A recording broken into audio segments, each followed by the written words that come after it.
6 years ago, when Jasper Reyes still believed that intelligence and integrity mattered more than ruthlessness and timing, he worked in a cramped office in Tribeca, where the radiators clanked through winter nights and the coffee came from a bodega 3 blocks away that stayed open until 3 a.m.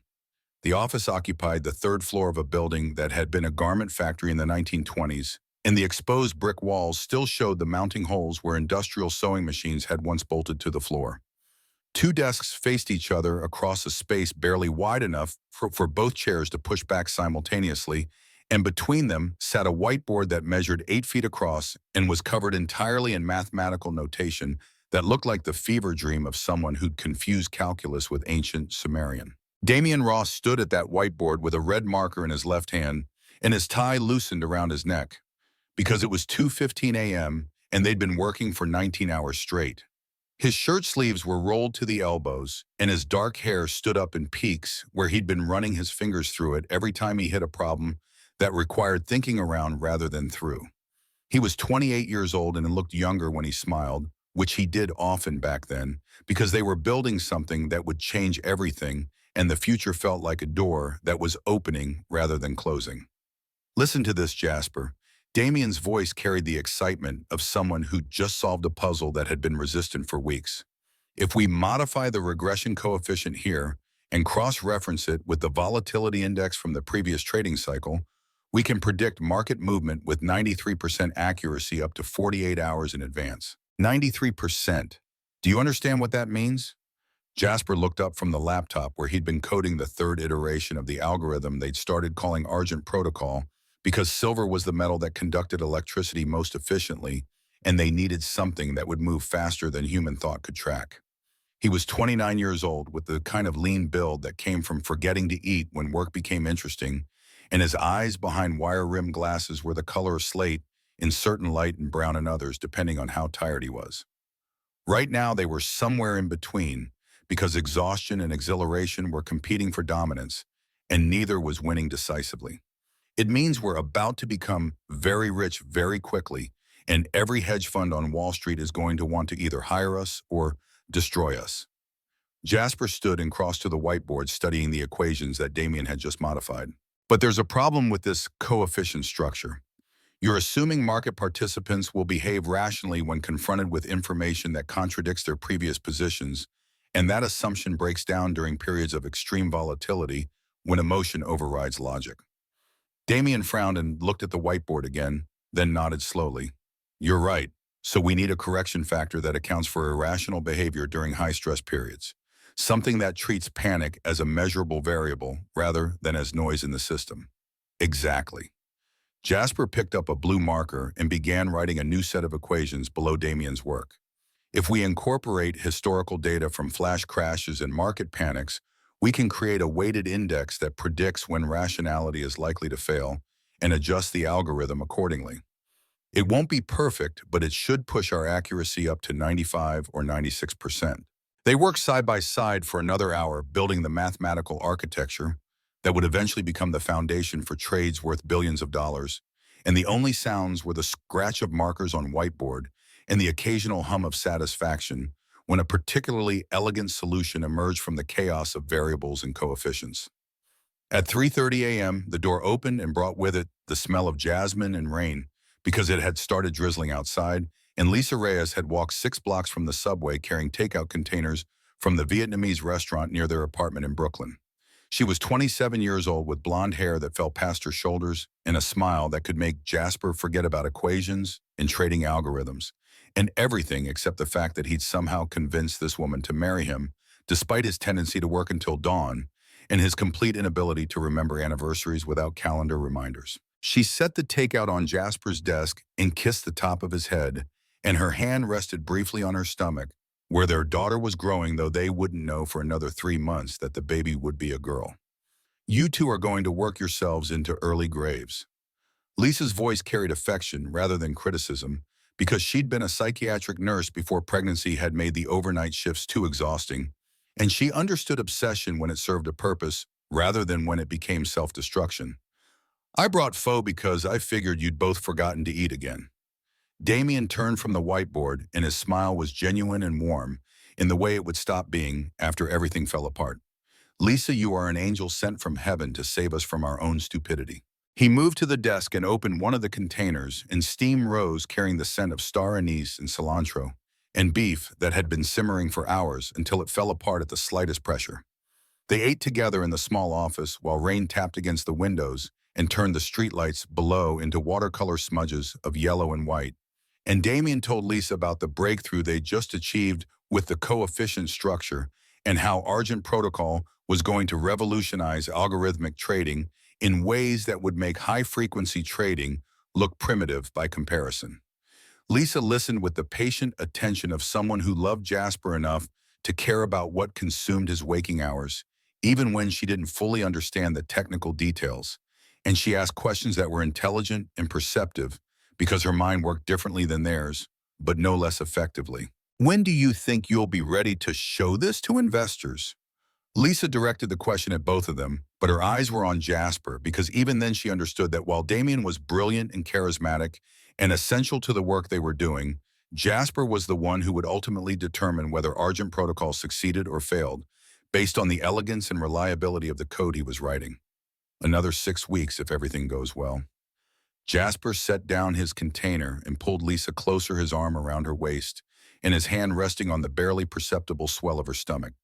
We need to finish building the core algorithm and then run it through backtesting against 5 years of historical market data to make sure it performs consistently across different market conditions. If the backtesting confirms our projections, we'll be ready to approach venture capital firms with a working prototype that demonstrates real predictive capability. Damien nodded in agreement, and then we become legends. Two guys from MIT who built an algorithm that can see the future of the market. We'll have our pick of investors set our own terms and build a company that changes how finance works at a fundamental level. The confidence in his voice was absolute and unshakable, and sitting in that cramped office at 4 in the morning with rain drumming against windows and the whiteboard covered in equations that represented thousands of hours of collaborative work, there was no reason to doubt that the future would unfold exactly as Damien described. They were young and brilliant and standing on the edge of something transformative, and the possibility of betrayal or catastrophic failure seemed as remote as the possibility that the sun might not rise the following morning. Lisa left at 4:30 because she had a shift starting at 7 and needed at least 2 hours of sleep to be functional, and Jasper walked her down to the street where the rain had stopped but the pavement still gleamed wet under the streetlights. He kissed her goodbye and watched until she turned the corner toward the subway station, and the last thing he saw was her hand lifting in a small wave before she disappeared, and he would never see her alive again. Though he didn't know that standing on a sidewalk in Tribeca with his future still intact and his faith in his best friend unshaken. March arrived 6 weeks later with the particular cruelty that late winter brings to New York when the weather can't decide whether spring is permission or threat, and Jasper walked into the office at 8:30 a.m. carrying coffee and bagels and expecting to find Damien already at work because Damien had always been the early riser while Jasper preferred to work late into the night and sleep until the last possible moment. Instead, he found 4 men in dark suits and 1 woman with her hair pulled back so tightly it looked painful, and all of them wore the expressions of people who were about to ruin someone's life and had done it often enough that the novelty had worn off years ago. Jasper Reyes. The woman spoke with the flat authority of someone who knew the answer to her question before asking it. Federal Bureau of Investigation. You're under arrest for securities fraud and money laundering. The coffee fell from Jasper's hand, and the cup shattered on the floor, sending hot liquids splashing across the exposed brick, and for several seconds his mind simply refused to process what he'd just heard, because the words were so disconnected from reality that they might as well have been spoken in a language he didn't understand.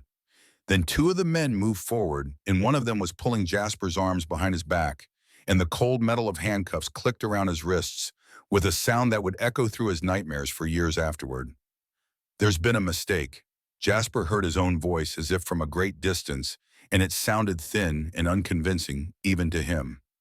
I haven't committed any crimes. I'm a financial analyst. I build trading algorithms. There's been a mistake.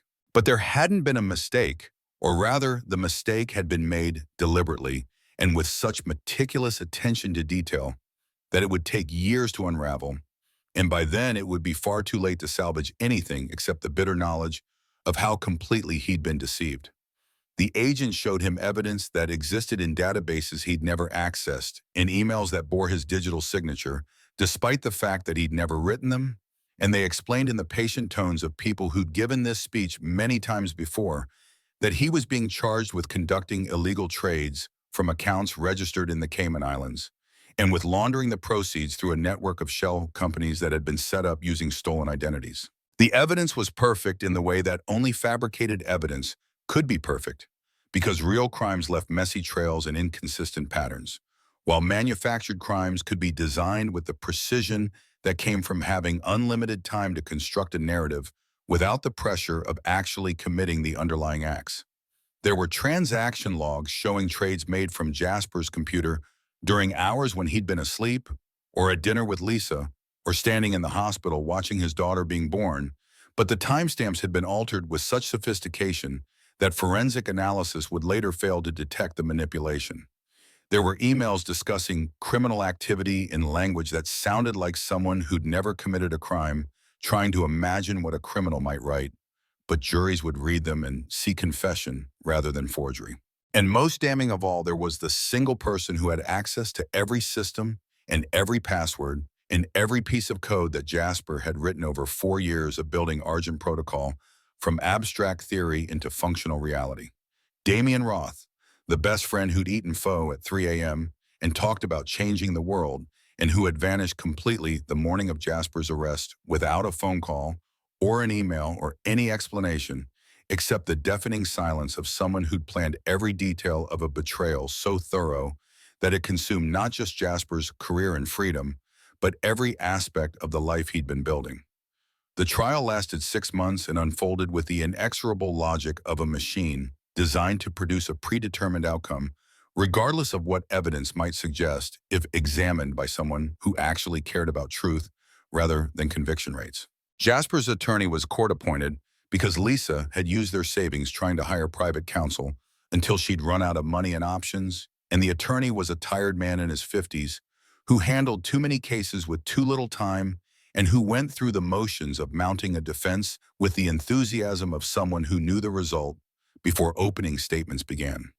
The prosecutor was young and ambitious and treated the case as an opportunity to demonstrate his ability to secure convictions in complex financial crimes that would look impressive on the resume he'd used to apply for positions at white shoe law firms after his time in the district attorney's office concluded. He presented evidence with theatrical flourishes and made statements to the press about how this case demonstrated that no one was above the law regardless of how sophisticated their schemes might be, and the media coverage portrayed Jasper as a fallen prodigy who'd betrayed the trust of investors and institutions through greed and arrogance that led him to believe he could outsmart the system. Jasper sat in the courtroom each day, watching his life being dissected and reassembled into a story that bore no resemblance to reality, and he searched the gallery for Damian's face, hoping that his former friend would appear and explain that this was all a terrible misunderstanding that would be resolved once the truth came to light. But Damian never appeared, and neither did any of the people they'd worked with, or the investors they'd pitched to, or the colleagues from MIT who'd once considered Jasper one of the brightest minds in his graduating class. They had all disappeared into the silence that surrounds someone who's been accused of crimes serious enough to make association seem dangerous. And Jasper learned that loyalty was a luxury that existed only when it cost nothing to maintain. Lisa attended every day of the trial despite being 7 months pregnant, and despite the fact that the stress was causing complications that her doctors warned could endanger both her and the baby. She sat in the front row behind the defense table where Jasper could see her whenever he turned his head, and her presence was the only thing that made those 6 months bearable, because it meant that at least one person in the world still believed in his innocence, even when the evidence seemed overwhelming and incontrovertible. The verdict came on a Thursday afternoon in October, when the leaves were turning colors that would have been beautiful if Jasper had been capable of noticing anything except the jury foreman standing to read the decision that would determine whether he spent the next 5 years in prison or walking free to meet his daughter, who would be born in less than 2 months. The foreman was a woman in her 60s who'd been a high school math teacher before retiring, and Jasper had hoped during jury selection that her background in mathematics would make her more likely to understand the technical explanations about why the evidence was fraudulent, but her face showed nothing except the neutral expression of someone who'd made a decision and was now simply executing the formality of announcing it. On the count of securities fraud, we, the jury, find the defendant guilty. On the count of money laundering, we, the jury, find the defendant guilty. The words hit Jasper like physical blows, and the courtroom tilted sideways and he gripped the table in front of him with both hands to keep from falling because his legs had suddenly stopped functioning in any reliable way. Behind him, Lisa made a sound that was half sob and half gasp, and Jasper turned to look at her and saw tears streaming down her face and her hand pressed against her stomach where their daughter was kicking as if the baby could sense her mother's distress and was trying to offer comfort from inside the womb. Sentencing came 3 weeks later, and the judge was a stern woman in her 70s who'd built a reputation for harsh sentences in white-collar crime cases because she believed that financial criminals cause more widespread harm than violent criminals, despite the lack of blood or bodies to mark their destruction. She gave Jasper 5 years in federal prison with possibility of parole after 3 if his behavior was exemplary, and she delivered a speech about how people who abuse positions of trust and intelligence to defraud others deserve no leniency regardless of their age or previous good character or the personal circumstances that might make imprisonment particularly difficult. Jasper was remanded into custody immediately and didn't get to say goodbye to Lisa, except for a brief moment when the bailiffs were leading him away, and he turned back to see her standing alone in the gallery with both hands on her stomach and her face pale and drawn with a grief that was visible even from across the courtroom. He tried to say something, but the words caught in his throat, and then the door closed between them, and he was walking down a corridor that smelled of disinfectant and fear toward a processing center where they would take his clothes and his possessions and his identity and replace them all with numbers and uniform in the blank anonymity of someone who had ceased being a person and become instead a problem to be managed by the machinery of incarceration. 3 months into his sentence, Jasper was in the prison library trying to focus on a book about advanced mathematics because reading kept his mind occupied during the hours when he wasn't working in the prison kitchen or attending the mandatory counseling sessions that were supposed to help inmates process their crimes and develop better decision-making frameworks for when they eventually returned to society. A guard approached and told him he had a phone call, which was unusual because Lisa's calls came on Tuesday and Thursday evenings, and this was Saturday afternoon when the visiting room was normally crowded with families who'd driven hours to spend 30 minutes talking through plexiglass to people they loved. The guard led him to a small office rather than the bank of phones in the common area, which meant the call was official rather than personal. And Jasper's first thought was that something had happened to Lisa or the baby, because what other reason would there be for a private phone call on a Saturday afternoon? He picked up the receiver, and his hand was shaking slightly as he pressed it to his ear. The voice on the other end belonged to a doctor at Lenox Hill Hospital, and she spoke with the carefully neutral tone that medical professionals use when delivering news so terrible that inflection would make it unbearable. "Mr. Reyes, I'm calling about your wife, Lisa. There was a car accident this morning on the Brooklyn-Queens Expressway. A drunk driver crossed the median and struck her vehicle head-on. I'm very sorry to tell you that she died at the scene. The baby survived and is currently in our neonatal intensive care unit. She's premature but stable. You have a daughter." The receiver fell from Jasper's hand and clattered against the desk, and the doctor's voice continued speaking, but he couldn't hear the words anymore because there was a roaring in his ears like standing too close to a jet engine, and the room was spinning and his knees buckled, and he would have fallen if the guard hadn't caught him and lowered him into a chair while calling for medical assistance. Someone brought water and someone else was taking his pulse and asking him questions he couldn't answer because language had become impossible, and all that remained was the bottomless void where his future had been 5 minutes earlier when Lisa was still alive and their daughter was still safely inside the womb where nothing could hurt her. They let him attend the funeral under guard 3 days later, and he stood beside the grave wearing handcuffs under a sport coat that the prison chaplain had loaned him because attending a funeral in orange prison jumpsuit seemed cruel, even by the standards of an institution designed around cruelty. Lisa's parents were there, and her sister and a handful of friends from the hospital where she'd worked, and they all looked at Jasper with expressions that ranged from pity to contempt, because in their minds he was responsible for this tragedy even if he hadn't been driving the car that killed her. If he hadn't been arrested, if he hadn't committed the crimes he'd been convicted of, Lisa wouldn't have been alone in a car on the expressway on a Saturday morning driving to visit the lawyer who was handling Jasper's appeal with money she didn't have and hoped that was running out. The chaplain read from Ecclesiastes about there being a time for every purpose under heaven and how God's plans were mysterious, but ultimately benevolent, even when they seemed incomprehensible to human understanding. And Jasper stood beside the grave, thinking that if this was God's plan, then God was either absent or malicious, and in either case unworthy of worship. When the service ended and they were lowering the casket into the ground, Jasper asked the guard if he could have 5 minutes alone, and to his surprise, the guard stepped back and gave him space, though he remained close enough to intervene if Jasper tried to run or harm himself. Jasper knelt beside the grave and pressed his hand against the cold earth and tried to find words that would encompass everything he was feeling. But grief had consumed language and left only silence. He stayed there until the guard touched his shoulder gently and said it was time to go. And as they walked back to the van that would return him to prison, Jasper looked back once and saw the grave with its fresh-turned earth and the flowers that would wilt within days, and the headstone that bore Lisa's name, and the dates that bracketed a life that had been far too short and far too good for the world that had destroyed it. The daughter Lisa had left behind was named Sophia because that had been Lisa's choice, and she'd made Jasper promise months before her death that regardless of what happened, they would give their daughter a name that meant wisdom, because wisdom was the quality that would serve her best in a world that was often cruel and arbitrary. Sophia spent her first 6 weeks in the neonatal ICU, fighting to breathe with lungs that hadn't finished developing and learning to eat with a digestive system that wasn't quite ready to handle food.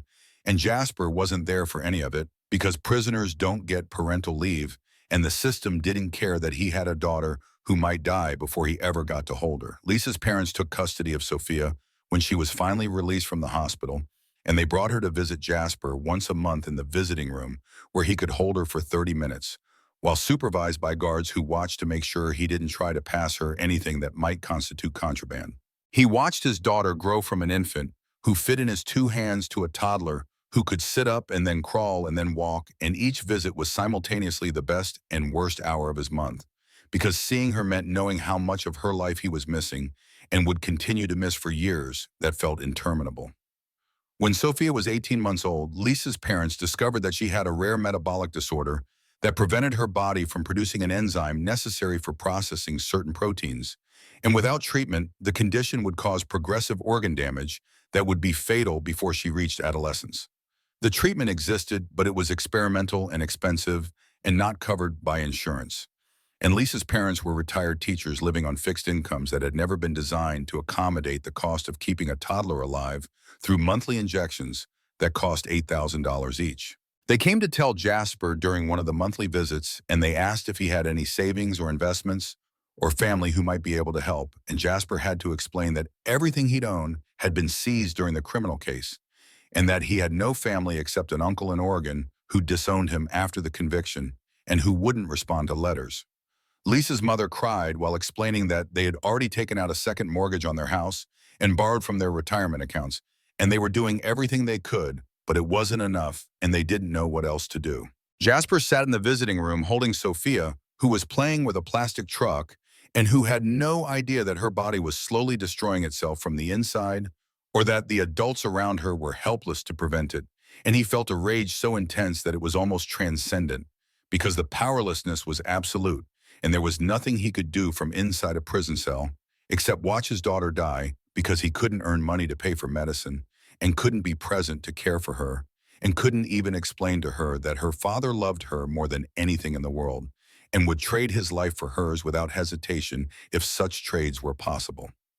Jasper was released after serving 3 years of his 5-year sentence because his behavior had been exemplary and because the prison was overcrowded and needed space for new inmates who'd committed crimes more serious than financial fraud. He walked out with $47 in his pocket and a bus ticket to anywhere within 200 miles, and the clothes he'd been wearing when he was arrested 3 years earlier, though they no longer fit properly because prison food and stress had changed his body in ways that made familiar garments hang strangely. Lisa's parents met him at the gate, and they brought Sophia, who was 4 years old now, and who looked at Jasper with uncertainty because she'd only ever known him as the man who appeared once a month in a room with guards and vending machines, and who gave her hugs that always ended too soon. They drove to a diner near the prison and sat in a booth, and Lisa's mother explained that Sophia's condition had worsened and that the experimental treatment was no longer experimental, but had been approved by the FDA and was now covered by some insurance plans, but not the one that covered Sophia, because Lisa's parents' insurance didn't include dependent children of deceased policyholders. The cost of treatment had increased to $12,000 monthly, and Lisa's parents had exhausted every resource and appealed to every charity and applied for every grant they could find, and they were $50,000 in debt with no way to continue paying. They were going to have to stop Sophia's treatment in hope that she survived long enough for some other option to emerge, though they all knew that without treatment, she would be dead within 18 months, and there were no other options coming because medical miracles required either money or luck, and they had neither. Jasper looked at Sophia, who was coloring on a paper placemat with crayons the waitress had brought, and he made a decision that would define everything that came after. He would find work, any work, regardless of how far beneath his qualifications or how poorly it paid, and he would earn enough to keep his daughter alive, even if it meant working 3 jobs simultaneously and sleeping 4 hours a night and never having anything resembling a normal life. He would become invisible and anonymous, and whatever else was necessary to ensure that Sophia survived to adulthood, and if that meant spending the rest of his life cleaning floors or washing dishes or doing any other work that didn't require background checks or references from employers who would reveal his criminal record, then that's what he would do. The first 2 years after his release were a blur of overnight shifts and cheap apartments, and the constant anxiety that came from living paycheck to paycheck, while knowing that missing even one payment for Sophia's medication would start a countdown toward her death.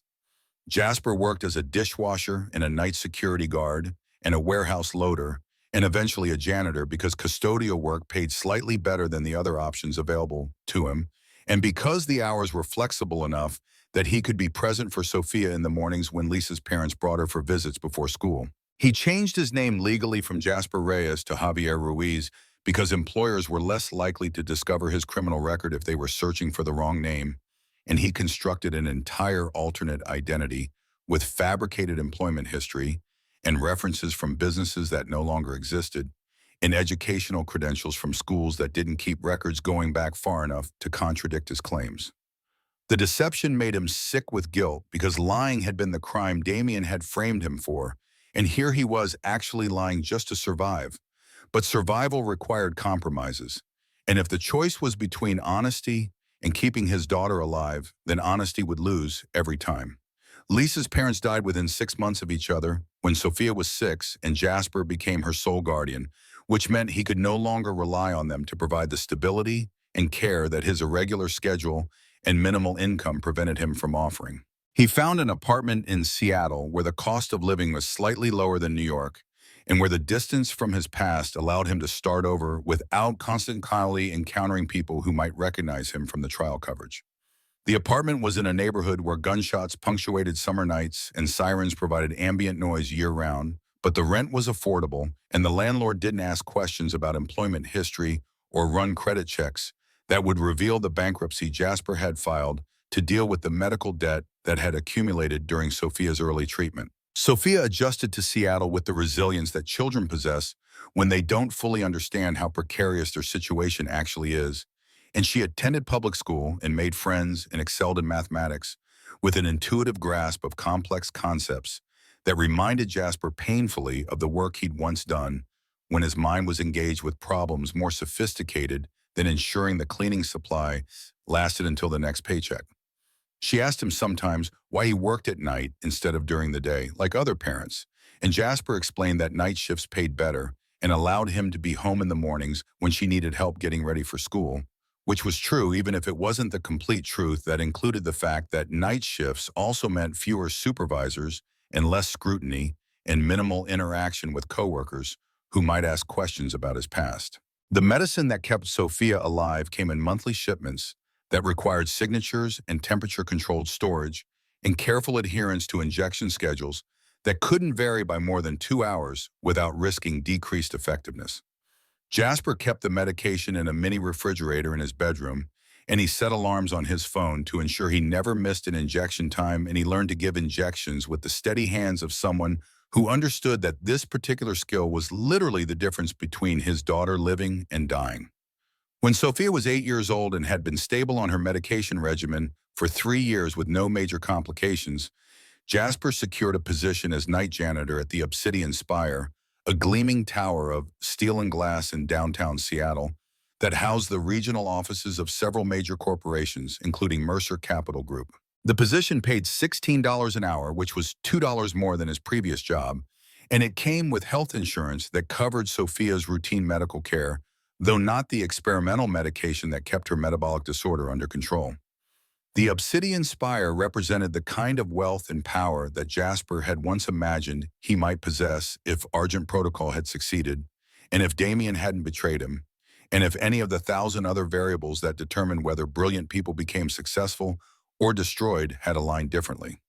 The lobby was 3 stories tall, with marble floors that reflected light from chandeliers imported from Venice, and the elevator banks were lined with touchscreens displaying stock tickers and business news from around the world. And the upper floors were occupied by people whose annual salaries exceeded what Jasper would earn in a decade of mopping those marble floors. He worked from 11 p.m. to 7 a.m. 5 nights a week, and his responsibilities included emptying trash cans and cleaning bathrooms and mopping floors and occasionally fixing minor maintenance issues that didn't require calling the building's engineering staff. The work was menial and monotonous, and so far beneath his actual capabilities that it sometimes made him want to scream, but it was also predictable and reliable and allowed him to provide for Sophia, which was the only thing that mattered anymore. The other janitors on the night shift were mostly immigrants who spoke Spanish or Somali or Vietnamese, and who worked 2 or 3 jobs because one job at $16 hourly wasn't sufficient to support families in a city where rent consumes 60% of take-home pay. They were kind to Jasper in the way that people who share similar struggles often are, and they didn't ask questions about his past or his education or why someone who spoke like he'd attended university was working alongside them. And Jasper was grateful for the discretion that came from understanding that everyone had stories they preferred not to tell. The executives who worked in the Obsidian Spire were a different species entirely, and they moved through the building with the confidence of people who'd never had to choose between paying rent and buying food, and who believed that poverty was primarily a failure of character, rather than a consequence of systems designed to benefit those who already had resources. They passed Jasper in hallways without seeing him, because custodial staff were furniture that happened to move and speak, and the invisibility was both humiliating and protective, because being seen meant being vulnerable to questions and scrutiny that Jasper couldn't afford. Ariana Mercer was 35 years old and CEO of Mercer Capital Group, which her father James had founded 30 years earlier, when leveraged buyouts were becoming the primary mechanism through which private equity firms dismantled and reassembled companies for profit. James had died 8 months ago from complications following a stroke, and Ariana had inherited a company that was worth $800 million on paper, but which was being systematically attacked by Damien Roth, who now controlled Roth Dynamics and who apparently hadn't been satisfied with stealing Jasper's algorithm and was now using that algorithm to identify vulnerable companies that could be acquired and stripped for parts. Jasper learned about Ariana through the business news that played constantly on the screens in the elevator banks and through the gossip that circulated among the custodial staff who heard things while emptying trash cans in executive offices. She was brilliant and ruthless and working 100-hour weeks trying to prove to her board that a woman could run a private equity firm as effectively as the men who'd built the industry, and the board was skeptical because boards always are when someone young and female takes over from someone old and male, regardless of how qualified the successor might be. The hostile takeover attempt that Damien was orchestrating against Mercer Capital Group was brutal even by Wall Street standards, and it relied on exploiting a weakness in a deal that Ariana had structured to acquire a European logistics company called Hermes International. The deal was supposed to be Ariana's breakthrough moment that would silence the board's doubts and establish her reputation as someone capable of executing complex international acquisitions. But Damien had apparently identified a flaw in the contract structure that would allow him to trigger a leveraged buyout clause and seize control of Mercer Capital Group for a fraction of its actual value. Jasper didn't know the specific details of the Hermes deal because that information wasn't discussed in places where janitors might overhear, But he recognized the playbook that Damien was using because it was the same playbook that had been used to destroy Jasper 6 years earlier. Find a vulnerability, exploit it with precision and timing, and strike before the target realizes what's happening and can mount an effective defense. The fact that Damien was now using this approach against the daughter of a man who apparently had some history with him suggested that the pattern of betrayal wasn't limited to Jasper, but was instead Damien's fundamental operating principle when pursuing objectives that required eliminating obstacles. Monday night arrived with rain that turned Seattle's streets into mirrors, reflecting the lights of buildings that never slept. And Jasper clocked in at the Obsidian Spire at 11:07 p.m., carrying the particular exhaustion that came from having spent the previous 18 hours caring for Sophia, who had a mild fever that wasn't serious enough to require medical attention, but was worrying enough that Jasper had stayed home from his afternoon shift at the warehouse, where he picked up extra hours when Sophia was at school. Miss Alvarez, who lived in the apartment next door, and who watched Sophia on nights when Jasper worked, had called at 6 p.m. to report that Sophia's fever had broken, and she was sleeping peacefully, and Jasper had felt the familiar combination of relief and guilt that came from being grateful his daughter wasn't seriously ill, while also knowing that if she had been seriously ill, there was nothing he could have done about it from a custodial closet in downtown Seattle. The medication that kept Sophia's metabolic disorder under control was working, but it wasn't a cure, and every month brought the possibility that her body would develop resistance or that some complication would emerge that the medication couldn't address. The thought of losing Sophia the way he'd lost Lisa was a fear so profound that Jasper couldn't examine it directly without feeling like he was staring into an abyss that would consume him if he looked too long. So he pushed it away and focused on the immediate tasks of mixing cleaning solutions and loading the cart with supplies, and beginning the rounds that would take him through 7 floors of offices and conference rooms and executive bathrooms that were cleaner than most people's kitchens.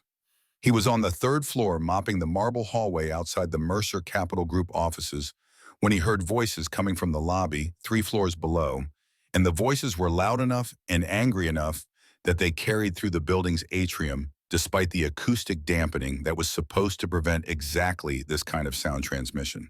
Jasper paused and listened because the tone suggested confrontation rather than conversation, and confrontations in buildings like the Obsidian Spire were rare enough to be noteworthy when they occurred.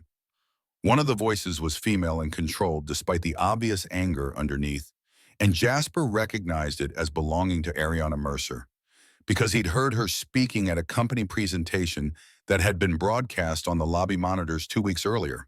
The other voice was male and carried the particular smugness that comes from holding power over someone and knowing they're aware of it, and that voice made something cold and sharp twist in Jasper's chest because he hadn't heard it in 6 years, but he would have recognized it anywhere.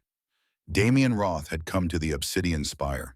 Jasper moved to the railing that overlooked the lobby and looked down to see 2 figures standing in the center of the marble floor beneath the Venetian chandelier that cast their shadows in long streaks across the polished stone. Ariana was wearing a black suit that looked expensive, even from 3 floors above, and her dark hair was pulled back in a style that was severe and professional and probably intended to make her look older and more authoritative. Damien stood facing her in a charcoal suit that fit perfectly because he could afford tailors who made clothes that moved with the body rather than against it, and his posture radiated the confidence of someone who knew he was winning and who wanted his opponent to know it too. "The offer is good until Friday, Ariana." Damien's voice floated up through the atrium, and Jasper could hear every word as clearly as if he were standing beside them. "After that, my board will launch a hostile takeover, and the decision will be out of your hands. I'm giving you the courtesy of a negotiated settlement because I respected your father, but that courtesy has an expiration date." Ariana's response was cold enough to frost the marble floor. "Get out of my building, Damien. I don't negotiate with corporate raiders who use stolen technology to identify acquisition targets, and I certainly don't negotiate with people who have no concept of honor or integrity beyond what serves their immediate profit margins." Damien smiled, and the expression was visible even from 3 floors up, and it was the same smile he'd used 6 years ago when describing how rich they were going to be once Argent Protocol started generating returns. "The market doesn't care about honor or integrity. It cares about results, and I've built a company worth $4 billion while you're struggling to maintain what your father left you. That's not theft, it's efficiency. He turned as if to leave and then paused, and his gaze swept across the lobby and stopped on Jasper, who was standing at the railing 3 floors above, with a mop in his hand and his custodial uniform marking him as part of the building's invisible infrastructure. Damien's eyes lingered for perhaps 2 seconds and then moved on without recognition, because Jasper had changed enough in 6 years that his former best friend saw only a janitor where there had once been an equal. Maybe your janitor there has some brilliant tips about how to save the company. Damien's tone was mocking and cruel in the particular way that powerful people are cruel when they want to demonstrate their superiority by highlighting the powerlessness of those beneath them. He must understand the business from the foundation up, cleaning the floors where fortunes are made and lost. Perhaps he has insights that your advisors are missing. The insult was designed to humiliate Ariana by suggesting that her judgment was so poor that even the custodial staff might offer better strategic guidance.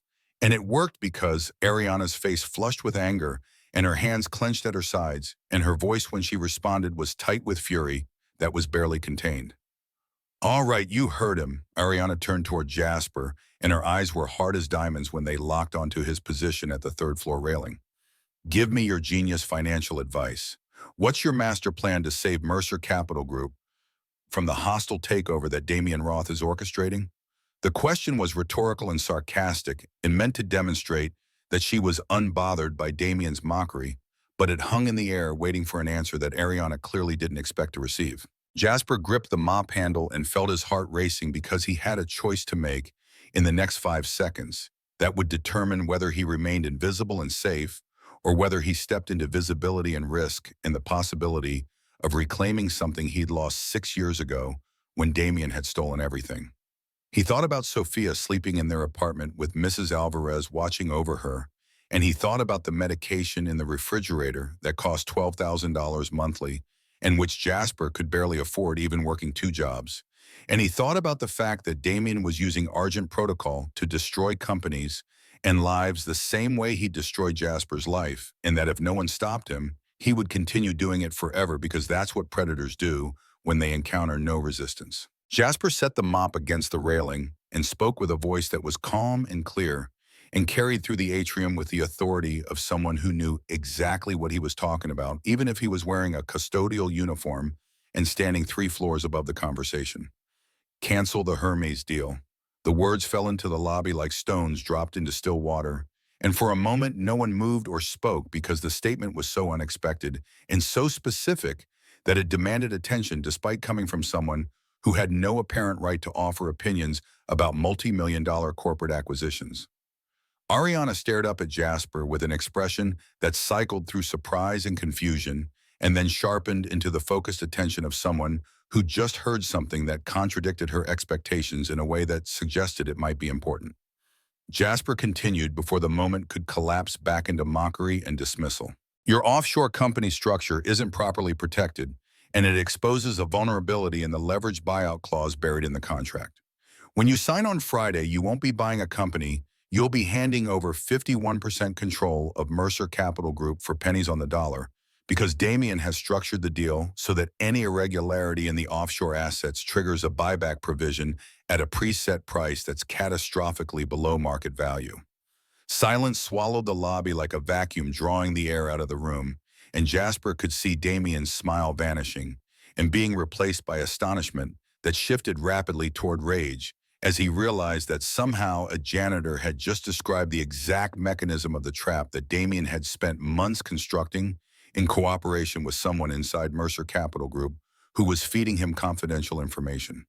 What the hell are you talking about? Damien's voice was rough with anger and disbelief. Have you been inhaling too many cleaning chemicals? Ariana, this man is clearly insane, and you should fire him immediately, or better yet, have him arrested for harassment and making false statements about confidential business matters. But Ariana wasn't looking at Damien anymore. Her sharp analytical eyes were fixed on Jasper, and he could see her mind working through what he'd just said and comparing it against information she possessed that he shouldn't have access to, and the fact that he'd described the vulnerability with specificity and technical precision meant either he was guessing with impossible accuracy or he actually knew something that only 3 people in the world were supposed to know. Security. Ariana's voice was low and authoritative and cut through the tension like a blade through silk. 2 guards who'd been stationed near the entrance immediately stepped forward with hands moving toward the radios on their belts, and Damien smiled triumphantly because he assumed the security summons was meant for Jasper. Escort Mr. Damien Roth out of the building. Ariana's next words destroyed Damien's assumption completely. Your presence is no longer required and you're trespassing on private property after business hours. If you return without an appointment, I'll have you arrested for criminal trespass. Damien's jaw actually dropped open in an expression of shock so complete that it would have been funny if the situation weren't so serious, and he looked back and forth between Ariana and Jasper, as if trying to understand how the dynamic had shifted so dramatically in the space of 60 seconds. Ariana, you can't be serious. You're going to listen to some random janitor making wild accusations instead of listening to me. I'm offering you a fair deal that will benefit both our companies and prevent a hostile takeover that will destroy Mercer Capital Group and cost hundreds of jobs. I am serious and the guards are waiting. Ariana's voice was ice cold and absolutely final. Now go. The 2 security guards flanked Damien and he shot Jasper a look filled with hatred and the promise of revenge. And then he allowed himself to be escorted toward the glass doors that led to the street where rain was still falling and turning the pavement into dark mirrors. The doors slid shut behind him with a soft pneumatic hiss, and suddenly the lobby was quiet except for the subtle background music that played through hidden speakers and the distant sound of traffic from the street outside. Ariana stood motionless for perhaps 10 seconds, and then she turned and looked up at Jasper, where he still stood at the 3rd-floor railing, and her expression was unreadable but intense in a way that made Jasper understand that whatever happened next would determine the trajectory of both their lives. You. Her voice was quiet, but it carried perfectly through the atrium. Follow me right now. She turned on her heel and strode toward the private elevator that served only the upper executive floors, and Jasper's heart was pounding so hard he could feel his pulse in his throat as he abandoned his mop and walked toward the elevator bank, knowing that he'd just broken the most important rule of survival that had governed his life for the past 6 years: be invisible, be silent. Never give anyone a reason to look at you closely enough to see past the custodial uniform to the person underneath. The elevator ride to the 80th floor was conducted in ominous silence, with Ariana standing on one side of the glass car and Jasper pressed against the opposite wall, watching the city lights spreading below like a constellation of earthbound stars. They rose through the building's steel and glass skeleton, and Jasper thought about the last time he'd been in an elevator going up instead of down, and how that elevator had been in a courthouse and had been taking him from the courtroom where he'd been sentenced to the holding cells, where he'd wait for transport to federal prison.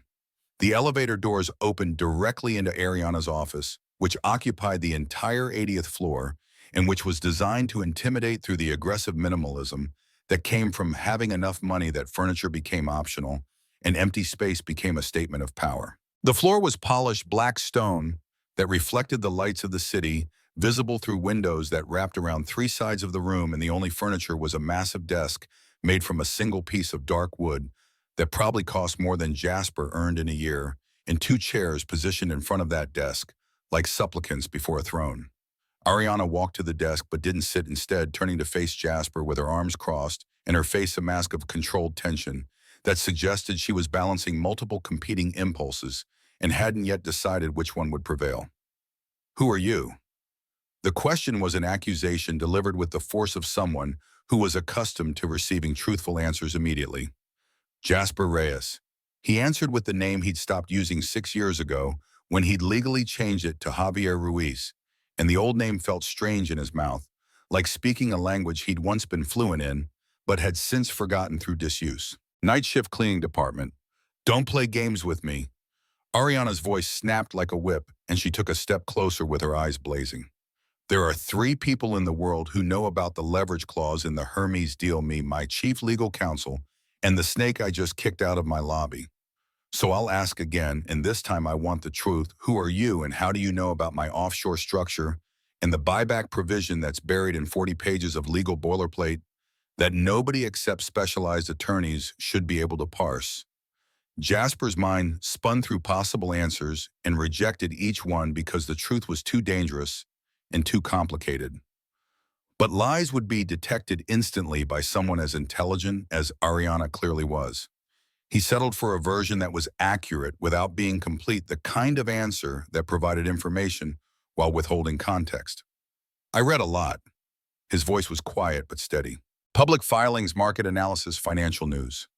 Sometimes I see patterns that other people miss because I'm looking at data without preconceptions about what it's supposed to mean. The Hermes deal has been covered extensively in the business press, and the offshore structure you're using is similar to structures that have been exploited in previous leverage buyouts. So I made an educated guess about where the vulnerability would be located. Patterns, Ariana scoffed and began circling like a predator, assessing prey for weaknesses. So you're telling me that you deduced a fatal flaw in a multi-million-dollar international acquisition from reading public documents while mopping floors? Do you think I'm stupid enough to believe that Number Jasper looked straight at her without flinching? I think you're in trouble, and I think you know it, and I think that's why you're listening to me instead of having security throw me out alongside Damian Roth. The statement landed with enough force that Ariana stopped circling and stood perfectly still while she studied Jasper with the kind of intense scrutiny that made him feel like she was reading information from his face that he wasn't consciously displaying. The silence stretched for nearly a full minute before she spoke again, and when she did, her voice had changed from anger to something colder and more dangerous. That clause isn't an accident. Jasper continued speaking before Ariana could formulate her next question. It's a trap designed specifically to look like a standard indemnity provision while actually creating a mechanism for hostile acquisition at below-market rates. The language is deliberately ambiguous about what constitutes an irregularity in offshore asset transfers. And that ambiguity means Damian's lawyers can file an injunction the moment you sign the contract claiming that any deviation from expected procedures triggers the buyback clause at the preset catastrophic price. He paused to let that sink in and then delivered the conclusion that would either convince Ariana he was worth listening to or would get him fired and possibly arrested. Damian isn't trying to negotiate with you. He's not even trying to buy Mercer Capital Group through legitimate means. He's trying to steal it using a legal mechanism that's camouflaged as routine corporate bureaucracy, and he's counting on you being too proud to back down from the Hermes deal, even after he's made his intentions clear. Ariana moved to her desk and leaned against it with her hands gripping the edge hard enough that her knuckles went white, and Jasper could see the conflict playing across her face as she processed information that contradicted everything her legal team had told her about the safety and security of the Hermes acquisition structure. She was silent for a long time while rain drummed against the windows, and the city lights below shifted and changed as traffic moved through streets 80 floors beneath where they stood. I'm in a war, Mr. Reyes. When Ariana finally spoke, her voice was quiet but carried absolute conviction. I'm in a war and I'm losing. My company is being systematically attacked by Damian Roth, who apparently has sources inside my organization, feeding him information that should be confidential. And there's a traitor on my board who's working against me while pretending to offer guidance and support.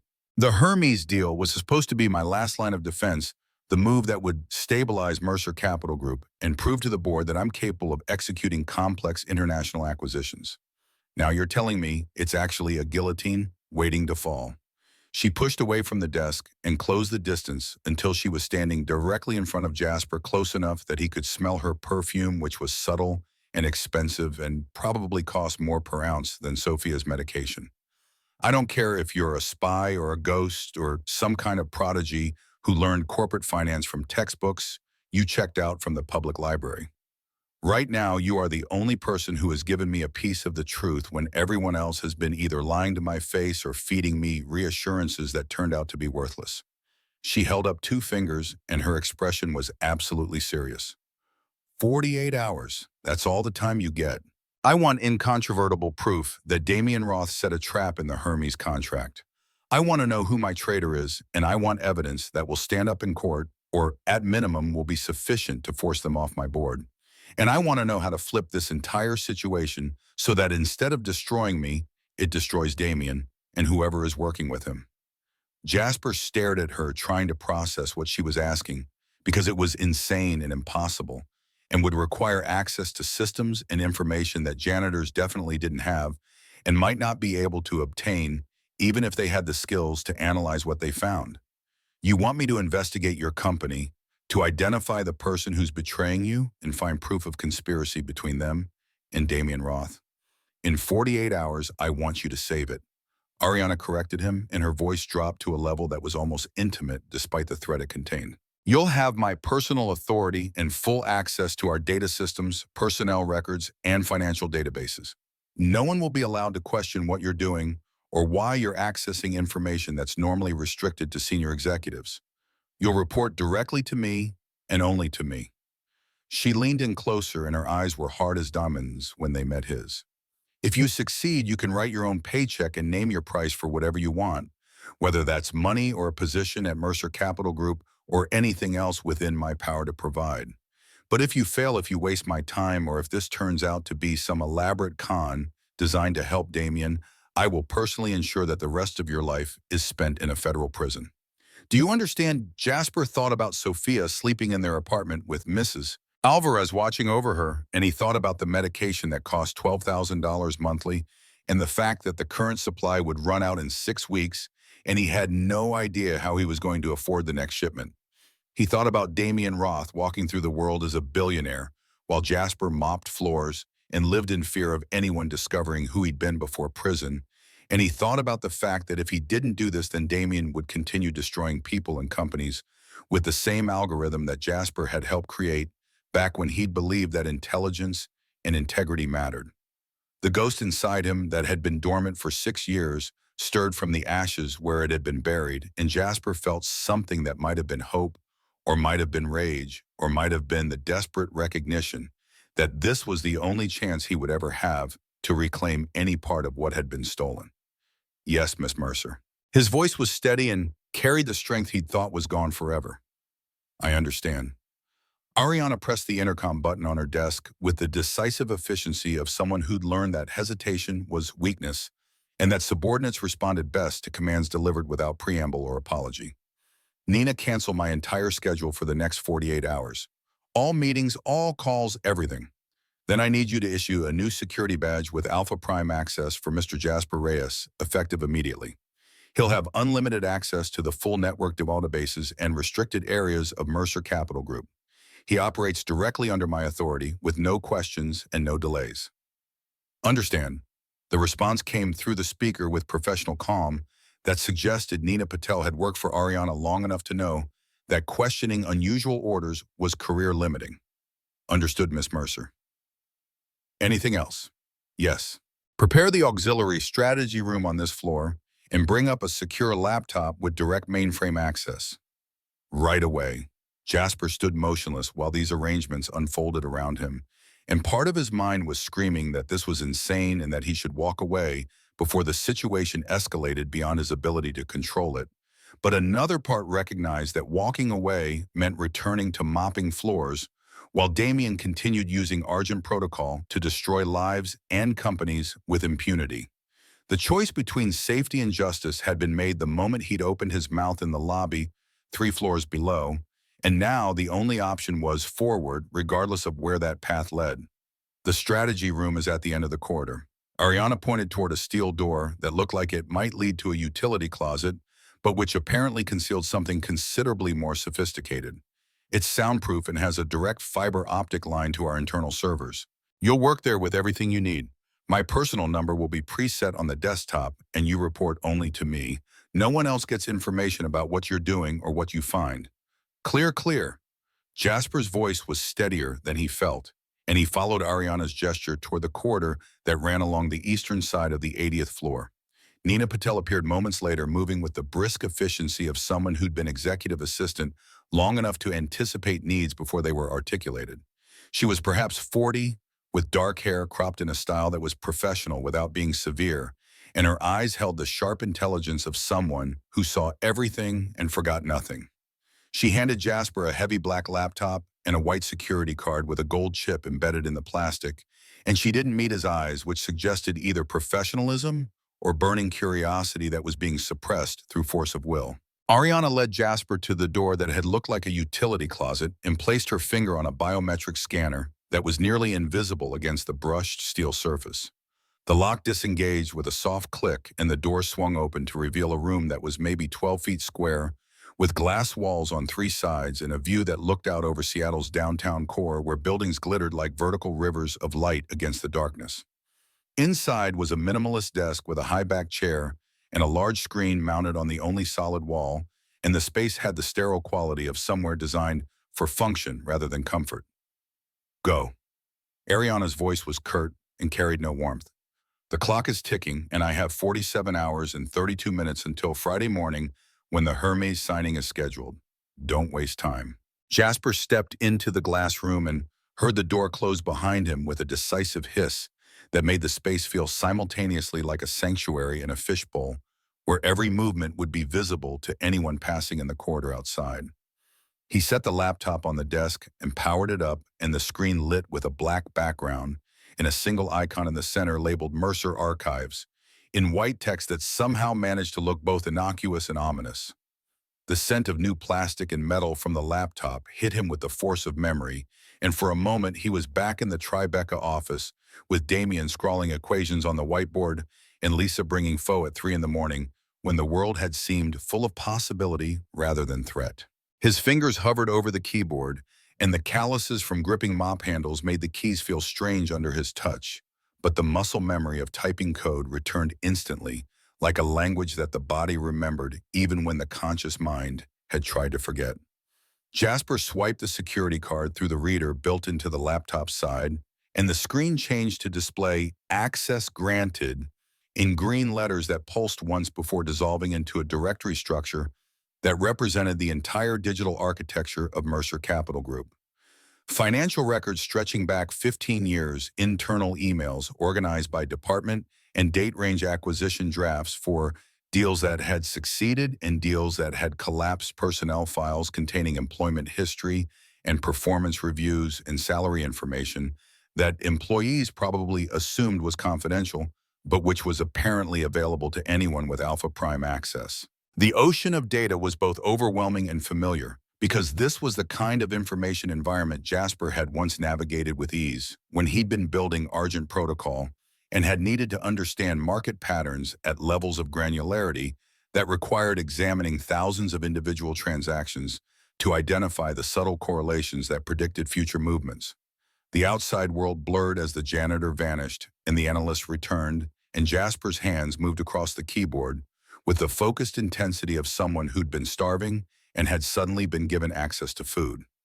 Then his phone vibrated in his pocket and pulled him from the flow state with the jarring abruptness of cold water hitting overheated skin. The screen showed a photo of Sophia smiling with one front tooth missing from when she'd lost it 3 months ago, and Jasper realized with a sick feeling in his stomach that he'd been so absorbed in the conversation with Ariana and the sudden transition from janitor to investigator that he'd forgotten to call home and check on his daughter, whose fever had broken earlier, but who might have gotten worse in the 2 hours since he'd left for work.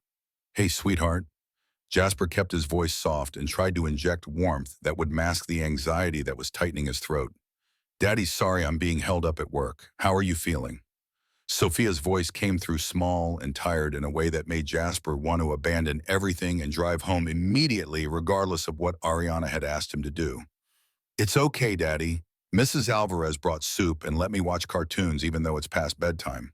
Will you come home soon?" The question cut like broken glass because the honest answer was that Jasper didn't know when he'd be able to come home and that the next 48 hours might require him to work continuously with only brief breaks for sleep if he could manage to sleep at all, given what was at stake.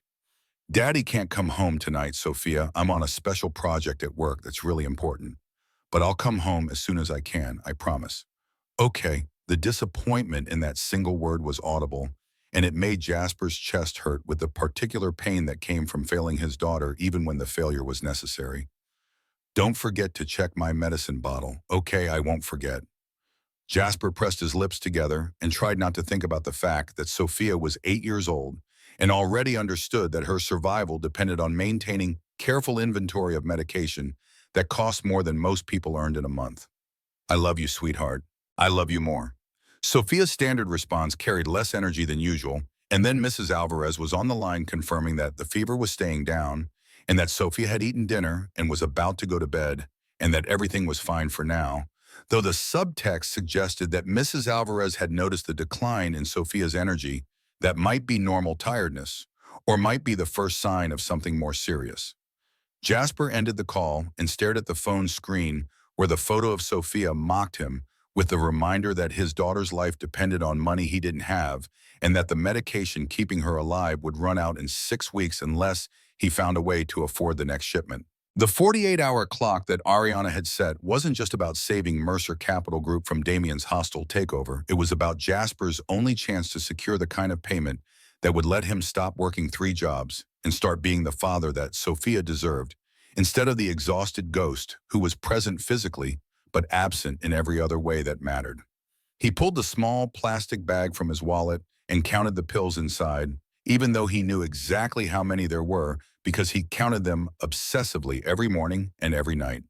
4 white tablets that represented 2 days of life, and after those were gone, Jasper would need to somehow come up with $12,000 for the next month's supply, or watch his daughter's organs begin failing from the metabolic disorder that the medication controlled but couldn't cure. The weight of that reality settled over him like a physical presence in the glass room, and Jasper understood with absolute clarity that he wasn't investigating Mercer Capital Group's security breach because Ariana had asked him to, or because he wanted revenge against Damien, though both those things were true. He was doing this because Sophia needed him to succeed and because failure meant watching his daughter die slowly while he stood helpless and poor and unable to do anything except count pills and pray for miracles that didn't come. Time remaining 46 hours and 12 minutes.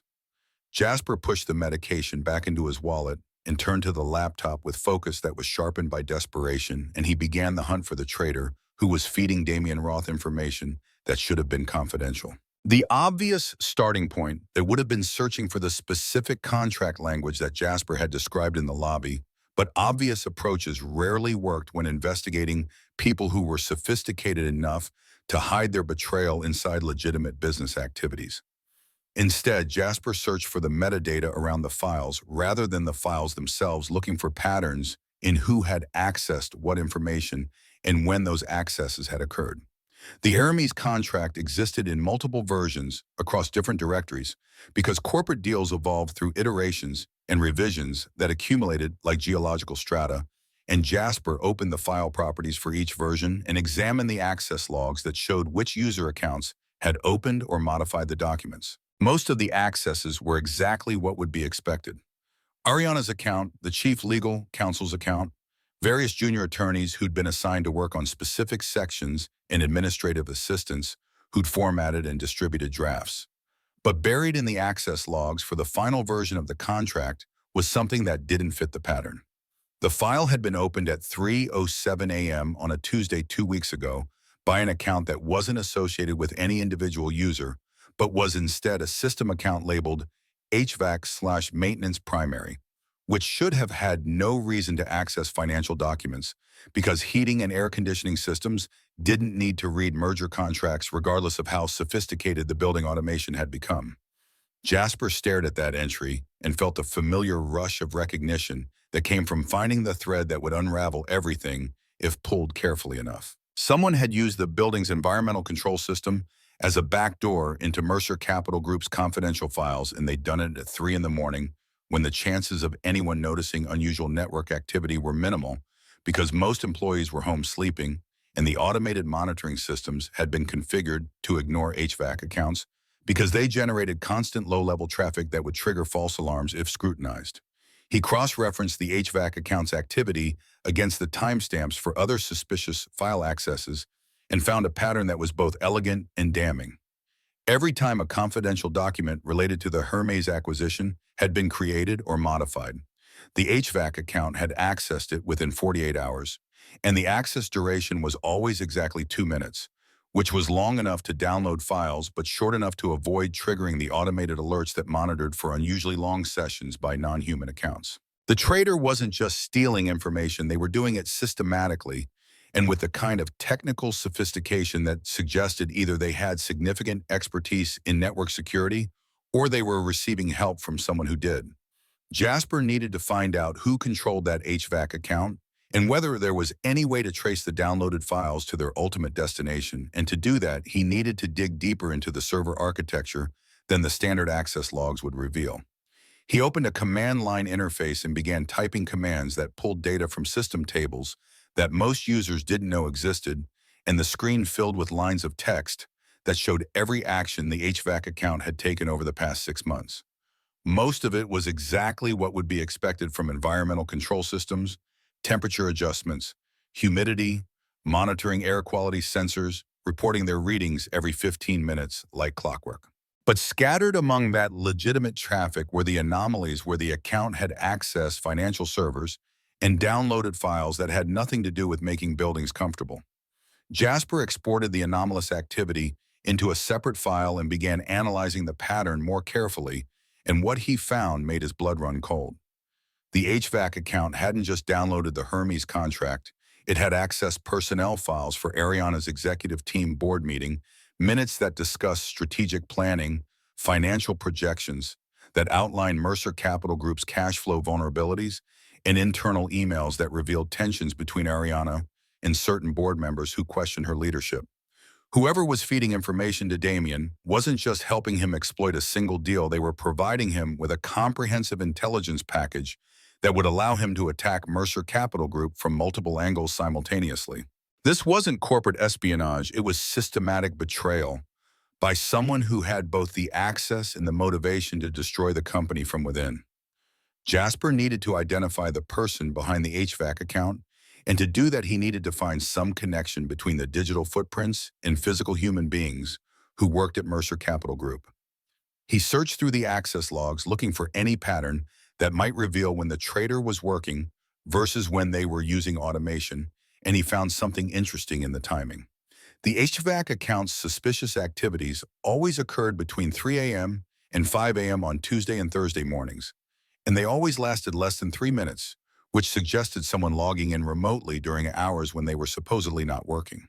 But there was one exception, a single access that had occurred at 2:30 p.m. on a Wednesday afternoon 3 weeks ago, and that access had lasted 7 minutes instead of the usual 2. Something had gone wrong during that afternoon at access, something that had required the trader to spend extra time either fixing a problem or ensuring that the downloaded data was complete. Jasper pulled the detailed logs for that specific session and found that the HVAC account had accessed a file server that was experiencing performance issues at exactly the time the trader was trying to download files, and the slow transfer speeds had forced them to maintain the connection longer than they'd intended.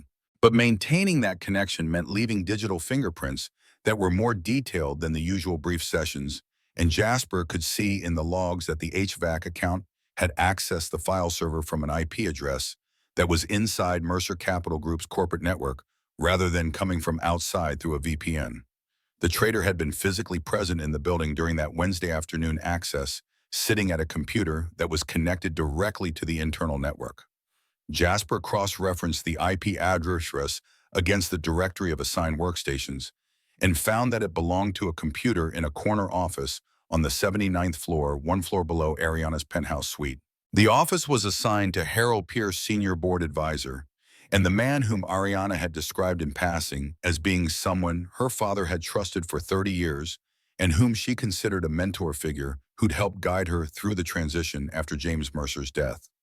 The name felt like a physical blow because Jasper had assumed the trader would be someone junior or mid-level who'd been recruited by Damien through financial incentives or blackmail, but Harold Pierce was a senior executive whose betrayal would be infinitely more damaging because of his position and his access and the trust that Ariana placed in his counsel. If Harold was working with Damien, then every strategic decision Ariana had made over the past 8 months had potentially been compromised by advice that was designed to weaken rather than strengthen the company. But knowing that Harold had used the HVAC account to access confidential files wasn't sufficient proof of conspiracy with Damien, because Harold could claim he was conducting legitimate security audits or that his account had been compromised by an external attacker who'd used his credentials without his knowledge. Jasper needed something more concrete, something that would demonstrate not just that Harold had accessed the files, but that he'd shared them with Damien and had done so in exchange for compensation that would prove the betrayal was deliberate rather than accidental. He returned to the HVAC account's activity logs and began searching for any files that the account had created rather than just accessed, and he found a single large file buried in an archived folder that was labeled Historical HVAC/Maintenance Records 2018, which was exactly the kind of innocuous designation that would prevent casual observers from bothering to examine the contents. The file was a compressed archive that measured 150 megabytes, which was far too large to be actual maintenance records unless those records included high-resolution photographs of every air duct in the building. Jasper extracted the archive and found that it contained a single video file with no identifying information beyond a timestamp that indicated it had been created 6 weeks ago. He opened the file and the screen filled with grainy footage that had been captured by what appeared to be a hidden camera positioned to record someone's office without their knowledge. The video quality was poor and the lighting was dim, but the audio was clear enough to understand every word of the conversation that had been recorded. The footage showed a man seated in an expensive leather chair, with his back partially to the camera, and even without seeing his face, Jasper recognized Harold Pierce from the expensive watch on his wrist, and the particular way he held himself with the confidence of someone who'd spent decades in positions of authority. Harold was speaking to someone on speakerphone, and the voice that came through the speakers made Jasper's hands clench into fists because he would have recognized it anywhere even after 6 years. The final transfer will be wired to the account in Geneva once the deal is signed on Friday. Damien's voice was smooth and confident and carried the tone of someone discussing routine business rather than conspiracy to commit corporate theft. "You're certain she won't suspect anything before then?" Harold shifted slightly in his chair, and his voice when he responded was calm and measured and completely devoid of any indication that he was doing anything wrong. "Ariana is proud, and she sees the Hermes deal as her breakthrough moment, her way to finally step out of her father's shadow and prove to the board that she deserves to run this company. That pride won't let her back down even when the terms seem disadvantageous, and by the time she realizes what's actually happening, it will be too late to prevent the transfer of control." And the board Damien's question carried an edge that suggested this was a critical variable in whatever plan they'd constructed together. "The board is mine." Harold's response was delivered with the absolute confidence of someone who'd spent years building relationships and accumulating favors that could be called in when necessary. "They trust me because I was James's right hand for 3 decades, and because they believe I have Ariana's best interests at heart. When the time comes and the Hermes deal collapses exactly as we've designed it to collapse, I'll advise them that accepting Roth Dynamics' acquisition offer is the only way to protect their investment from Ariana's reckless decision-making. They'll vote with me because they always have, and because they'll believe I'm trying to save the company rather than destroy it." "Perfect." Damien's laugh was audible through the speakerphone, and it carried the particular satisfaction of someone whose plan was proceeding exactly as designed. "Her legacy becomes my company, and your retirement fund gets the $8 million we agreed on. Everyone wins except Ariana, who loses everything her father built because she was too arrogant to recognize that the people closest to her were the ones who wanted her to fail." The video ended and the screen went black, and Jasper sat in the glass room staring at nothing while his mind processed what he'd just witnessed. This wasn't just corporate espionage or opportunistic betrayal. This was a carefully orchestrated conspiracy between Damien and Harold to systematically destroy Mercer Capital Group and transfer its assets to Roth Dynamics, while making it appear that Ariana's incompetence was responsible for the collapse. Harold would receive $8 million for his role in the betrayal, and Damien would acquire a company worth $800 million for a fraction of its value by exploiting the trap they'd built into the Hermes contract. Jasper immediately copied the video file to an encrypted partition on the laptop and then backed it up onto a micro SD card that he pulled from his wallet, where he kept it for emergencies. The card went into the hidden pocket he'd sewn into his belt 6 years ago when he learned in prison that anything valuable needed to be kept on your person at all times because leaving it anywhere else meant risking theft or confiscation. The video was now stored in 3 separate locations, which meant that even if Damien or Harold discovered what Jasper had found and tried to delete the evidence, multiple copies would survive. But having the video wasn't sufficient because Ariana would need more than a recording of Harold's voice to prove conspiracy when Harold could claim the audio was fabricated or that he'd been speaking hypothetically about scenarios rather than describing actual plans. Jasper needed to find the money trail that would demonstrate Harold had received payment from Damien in exchange for the information he'd provided, and that meant searching international financial records for transactions that connected Roth Dynamics to Harold Pierce through whatever shell companies and offshore accounts they'd used to launder the payments. He opened a new search window and began typing queries that pulled data from Mercer Capital Group's accounting systems, looking for any unusual transactions that might indicate money flowing out of the company in ways that weren't documented in official records. The search returned thousands of results because large corporations conducted millions of transactions annually, and trying to identify suspicious patterns in that volume of data was like searching for specific grains of sand on a beach. Jasper refined the search parameters to focus only on international wire transfers that had been authorized from senior executive accounts over the past 6 months, and the results narrowed to a more manageable 200 transactions. Most of them were exactly what would be expected payments to overseas suppliers: currency hedging transactions, transfers to foreign subsidiaries for operational expenses. But buried in that legitimate activity were a series of small payments that had been categorized as consulting services, and that had been sent to a network of shell companies registered in jurisdictions known for banking secrecy. He followed the trail of those payments through multiple transfers and discovered that they all eventually flowed into a single account registered in Geneva under the name Aquila Holdings, which was exactly the kind of generic designation that money launderers use when they wanted something that sounded legitimate without revealing any actual information about ownership or purpose. Jasper searched for any public information about Aquila Holdings and found nothing because shell companies in Switzerland were designed to provide absolute anonymity to their beneficial owners. But while he couldn't identify who owned Aquila Holdings through public searches, he could demonstrate that money from Mercer Capital Group was flowing into that account in patterns that matched the timeline of Harold's betrayal. The payments had started 8 months ago, immediately after James Mercer's death, and they'd increased in frequency and amount as the Hermes deal had progressed from concept to near completion. The total transferred was approaching $2 million, which suggested that Harold was being paid in installments rather than receiving a lump sum that might trigger automated fraud detection systems. Jasper compiled all the evidence into a single encrypted file. The HVAC account access log showing Harold had downloaded confidential information, the video recording of Harold's conversation with Damien about the conspiracy, and the financial transactions showing money flowing from Mercer Capital Group through shell companies into the Geneva account that was almost certainly controlled by Harold. The evidence wasn't perfect, and some of it would require explanation to make the connections clear. But together, it painted a picture that was damning enough to force Ariana to confront the reality that the man she trusted most was actively working to destroy everything her father had built. The wall-mounted clock showed 6:43 a.m., which meant Jasper had been working for 7 hours straight without sleep or food, or even standing up to stretch muscles that were beginning to cramp from maintaining the same position for too long.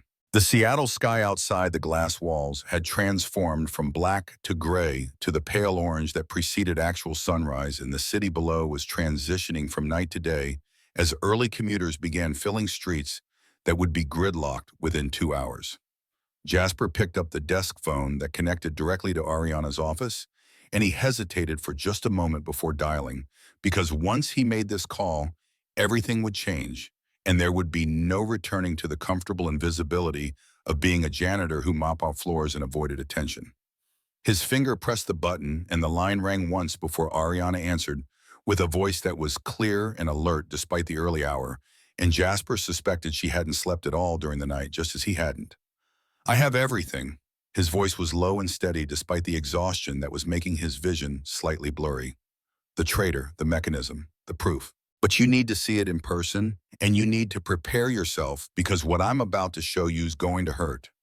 Silence held for 3 seconds that felt considerably longer, and then Ariana's response came through, clipped and professional. "My office, 5 minutes." The line went dead before Jasper could respond. He pulled the micro SD card from his belt and held it for a moment while considering whether he should leave a copy of the evidence somewhere safe in case something happened to him during the next 48 hours. But paranoia about file security was less important than getting the information to Ariana before Harold or Damien realized they had been exposed. Jasper stood carefully because his legs had gone slightly numb from sitting too long, and he walked out of the glass room carrying the laptop that contained evidence of betrayal that would shatter Ariana's world. The corridor outside was empty because it was not yet 7 a.m., and most executives didn't arrive until 9, and Jasper's footsteps echoed against polished floors as he walked toward Ariana's office at the end of the hallway. The door was open, and Ariana stood at the windows with her back to him, looking out over Seattle as dawn light turned the glass towers into columns of gold and amber. And she didn't turn when Jasper entered, which suggested she was either deep in thought or steeling herself for whatever he was about to reveal. "Show me." The command was delivered without preamble, and Ariana's voice carried the flat affect of someone who'd spent the night contemplating worst-case scenarios and had decided that knowing the truth was preferable to continued uncertainty, regardless of how painful that truth might be. Jasper moved to the conference table that occupied one corner of the office and connected the laptop to the large display screen that dominated the wall opposite Ariana's desk. He didn't start with the video because leading with the emotional impact would make it harder for Ariana to process the technical details that supported the evidence, and he needed her to understand the full scope of the betrayal before her emotional response overwhelmed her analytical capabilities. The vulnerability in the Hermes contract is deliberate, and it's part of a coordinated attack that's been planned for at least 6 months. Jasper's voice was calm and measured as he projected the first slide showing the HVAC account's access pattern across multiple confidential files. Someone inside your organization has been systematically downloading classified information and sharing it with Damien Roth, and they've been using a backdoor through your building's environmental control systems to avoid detection. He walked Ariana through the technical evidence, methodically showing her the access logs and the IP address traces and the timeline that demonstrated Harold Pierce had been using his office computer to download files during hours when he was supposedly working on legitimate business. Then he showed her the financial transactions that revealed money flowing from Mercer Capital Group through shell companies into the Geneva account. And he explained how the payment structure suggested ongoing compensation rather than a one-time transfer. This is sophisticated, and it required someone with deep knowledge of your systems and your strategic planning. Jasper paused to let that reality sink in before continuing. The person feeding information to Damien isn't some junior employee who was bribed or blackmailed. It's someone senior enough to have access to everything and trusted enough that nobody questioned why they were accessing files outside their normal responsibilities. Ariana turned from this window, and her face was pale but composed, and her eyes were focused with the intensity of someone who was processing information faster than most people could speak. "You said you know who it is. Stop building suspense and tell me the name. Before I show you the name, I need to show you this." Jasper's hand hovered over the trackpad that would start the video playback. "What you're about to see is a recording of a conversation between Damien Roth and your trader discussing their plans to destroy Mercer Capital Group and divide the assets. The recording was hidden in your file systems by the trader himself, which suggests either arrogance or the belief that nobody would ever find it. I need you to watch it all the way through before making any decisions about what comes next." He pressed play and stepped back while the grainy footage filled the screen, and he watched Ariana's face rather than the video because he'd already seen it, and what mattered now was her reaction. The first few seconds showed only confusion as Ariana tried to identify the figure in the chair, but then Harold Pierce's voice emerged from the speakers, describing how he was manipulating her pride to ensure she wouldn't back down from the Hermes deal, and Ariana's expression transformed from confusion to shock to a kind of devastated comprehension that was painful to witness. She listened to Harold explain how the board trusted him and how he would advise them to accept Damien's acquisition offer when the Hermes deal collapsed, and she heard Damien laugh about her legacy becoming his company, while Harold's retirement fund grew by $8 million. The video played for 90 seconds that felt interminable, and when it ended and the screen went black, Ariana stood absolutely motionless with her hands gripping the edge of the conference table, hard enough that her knuckles had turned white. Jasper waited without speaking because there were no words that would make this easier, And because Ariana needed time to process the fact that the man who'd held her at her father's funeral and who'd promised to protect James Mercer's legacy was actually the one orchestrating its destruction. The silence stretched for nearly a full minute before Ariana spoke, and when she did, her voice was rough with emotions that were barely contained beneath the surface. That snake. The words came out as a whisper that was somehow more frightening than a shout would have been. Ungrateful, despicable traitor. 30 years he worked beside my father. 30 years of eating at our table and attending family events and offering advice that my father valued above almost anyone else's. And the entire time he was just waiting for the opportunity to take everything. She moved to the small bar cart in the corner and poured water from a crystal carafe with hands that trembled slightly, and she drank deeply before turning back to face Jasper with eyes that held tears she was refusing to let fall. He held me at my father's funeral, stood beside me while they lowered the casket, and told me that James would be proud of how I was handling the transition and that I shouldn't hesitate to ask for guidance whenever I needed it. And all that time, he was already planning this with Damien, already setting up the mechanisms that would let them steal everything my father spent his life building. I'm sorry. Jasper meant it genuinely because this kind of betrayal was worse than corporate theft. It was personal violation by someone who'd been treated as family. But we don't have time for grief right now because Harold and Damien are going to execute their plan on Friday morning when you sign the Hermes contract, and that gives us less than 42 hours to figure out how to turn this situation against them. Ariana set down the glass and wiped her eyes with the back of her hand, and when she looked at Jasper again, the grief had been replaced by something harder and colder that was probably more dangerous than the emotional response had been.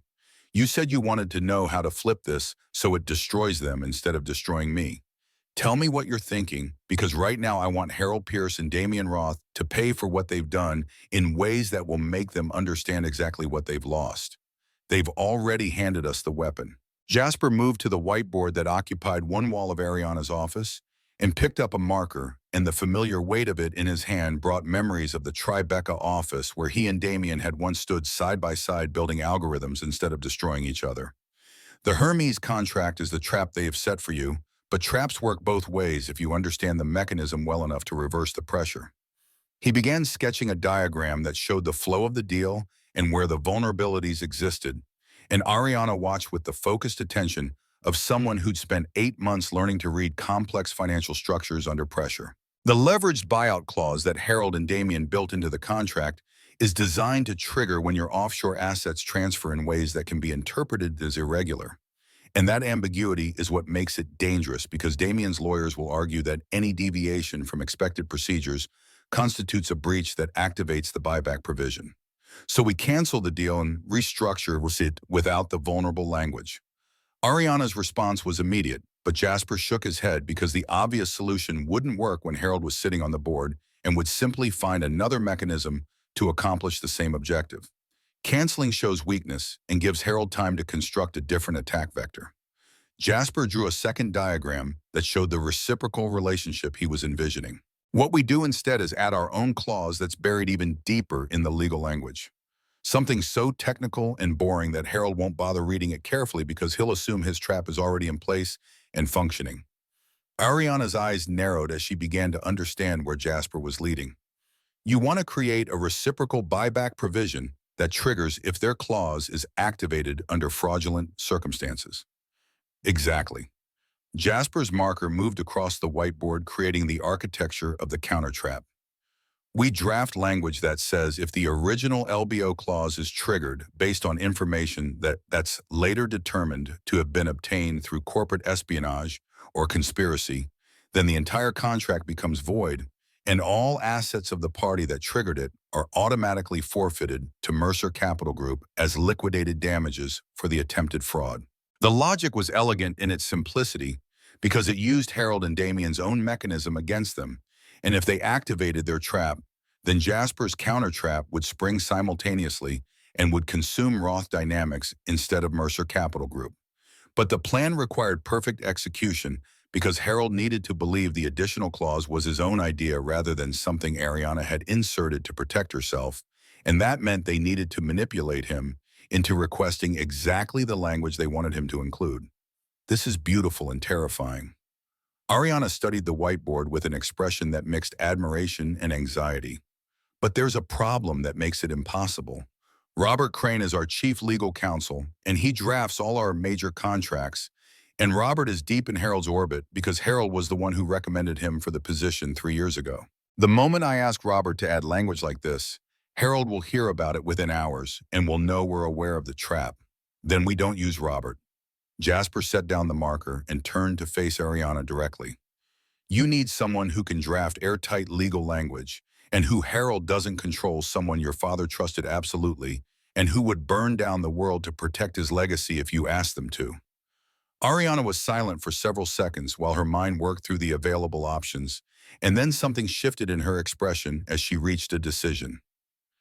Evelyn Shaw. She retired 2 years ago, but she was my father's personal attorney for 20 years before that, and she's the only person I know who's both brilliant enough to construct this kind of trap and loyal enough to help me spring it on Harold. She pulled her personal phone from her jacket pocket and scrolled through contacts until she found the name she was looking for, and she placed the call on speaker so Jasper could hear both sides of the conversation.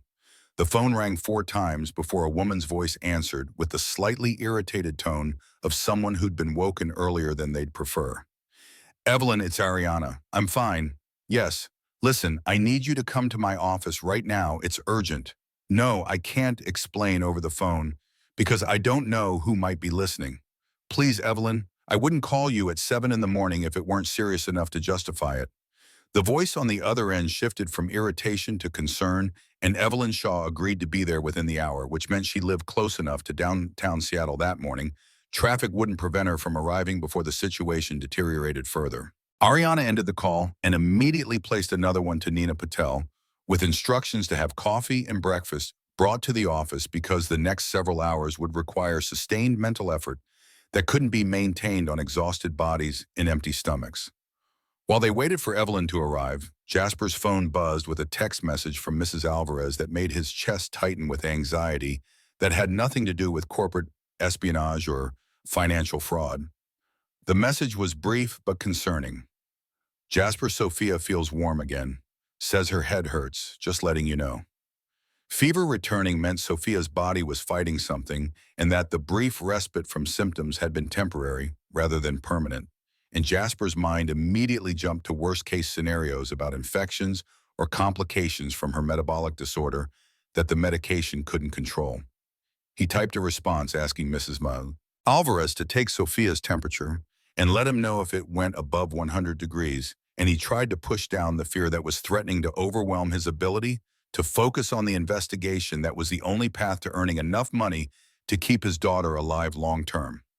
Ariana noticed the change in Jasper's expression and asked if everything was all right, and Jasper found himself explaining about Sophia and the metabolic disorder and the medication that cost $12,000 monthly and the fact that his daughter's life depended on him succeeding at tasks that seemed impossible when he allowed himself to think about them too carefully. The explanation came out more raw and honest than he'd intended, and Ariana listened without interrupting until he'd finished.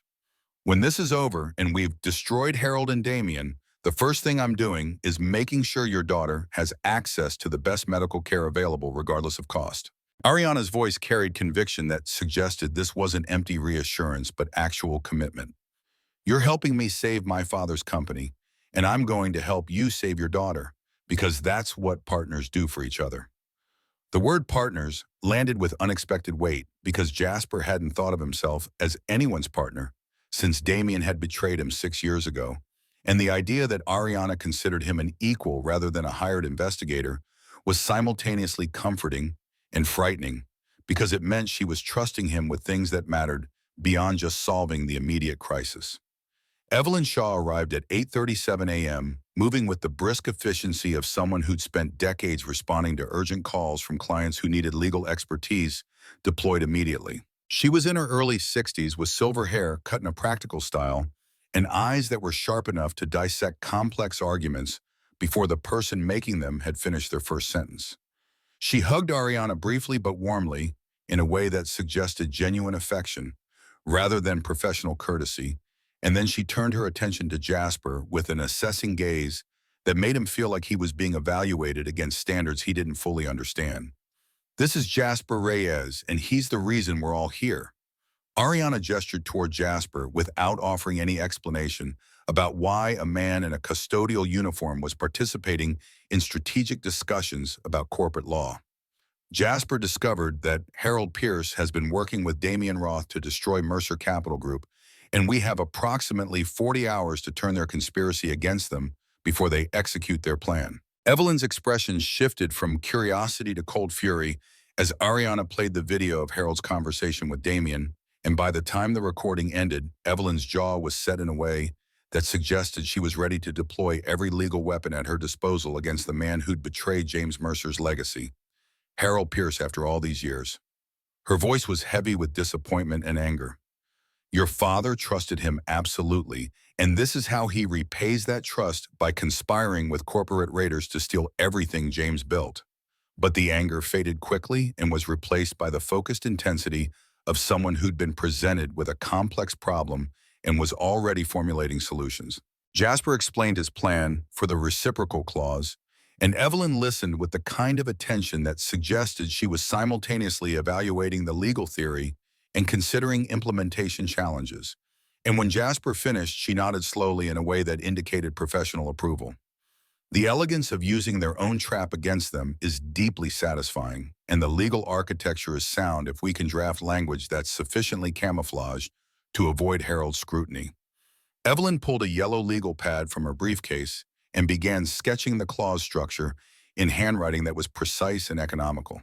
We'll embed the reciprocal provision inside the section on regulatory compliance and independent arbitration, because those sections are typically filled with boilerplate language that lawyers skim rather than reading carefully, and Harold is a financier rather than a contract specialist, so he won't recognize the fangs until they're already buried in his throat. The three of them worked together for the next 2 hours, transforming Jasper's strategic concept into legal language that would withstand judicial scrutiny while remaining invisible to someone who wasn't specifically looking for hidden dangers. Evelyn drafted and Ariana refined, and Jasper checked the financial logic to ensure the clause would actually accomplish its intended purpose if triggered. And by 11:15 a.m., they had produced a single page of dense text that looked completely harmless, but which contained the mechanism that would destroy Roth Dynamics if Damian attempted to activate the buyback provision in the original Hermes contract. Now comes the harder part. Ariana studied the finished clause with satisfaction that was tempered by anxiety about the next phase. We need Harold to bring this language to Damian himself and to present it as a minor technical amendment that strengthens the deal rather than undermining it. How do we manipulate someone as sophisticated as Harold into carrying his own execution warrant directly to the person he's conspiring with? We create a false emergency that appeals to his self-interest and his arrogance. Jasper had been thinking about this problem since he'd first conceived the counter-trap, and the solution required understanding Harold's psychology well enough to predict how he'd respond to manufactured pressure. We need him to believe there's a flaw in the Hermes contract that threatens his $8 million payoff, something serious enough that he'll panic and look for ways to fix it before Friday's signing. What kind of flaw would make Harold panic without making him suspicious that we know about the conspiracy?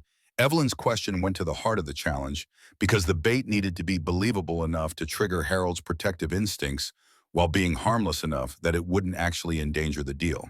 Jasper explained his idea for creating a fake legal memo that would describe a potential conflict with European banking regulations that could freeze offshore asset transfers for months if the Hermes deal closed without addressing the compliance issues, and Evelyn immediately grasped how this would leverage Harold's fear of complications that might delay his payment.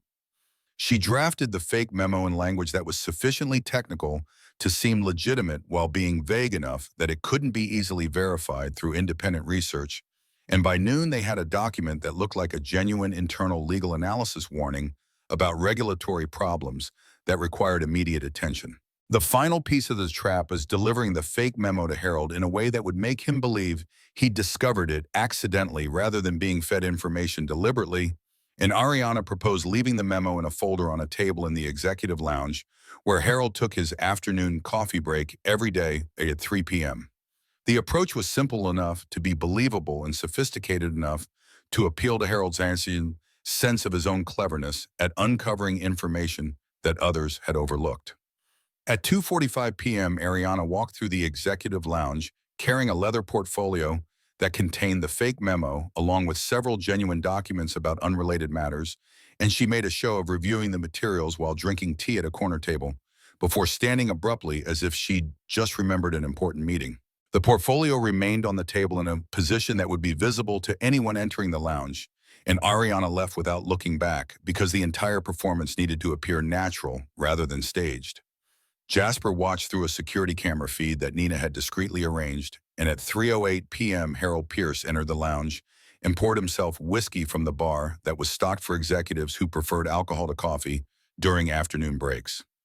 He scanned the room with the casual attention of someone who wasn't looking for anything specific, and his gaze stopped on the leather portfolio that Ariana had abandoned.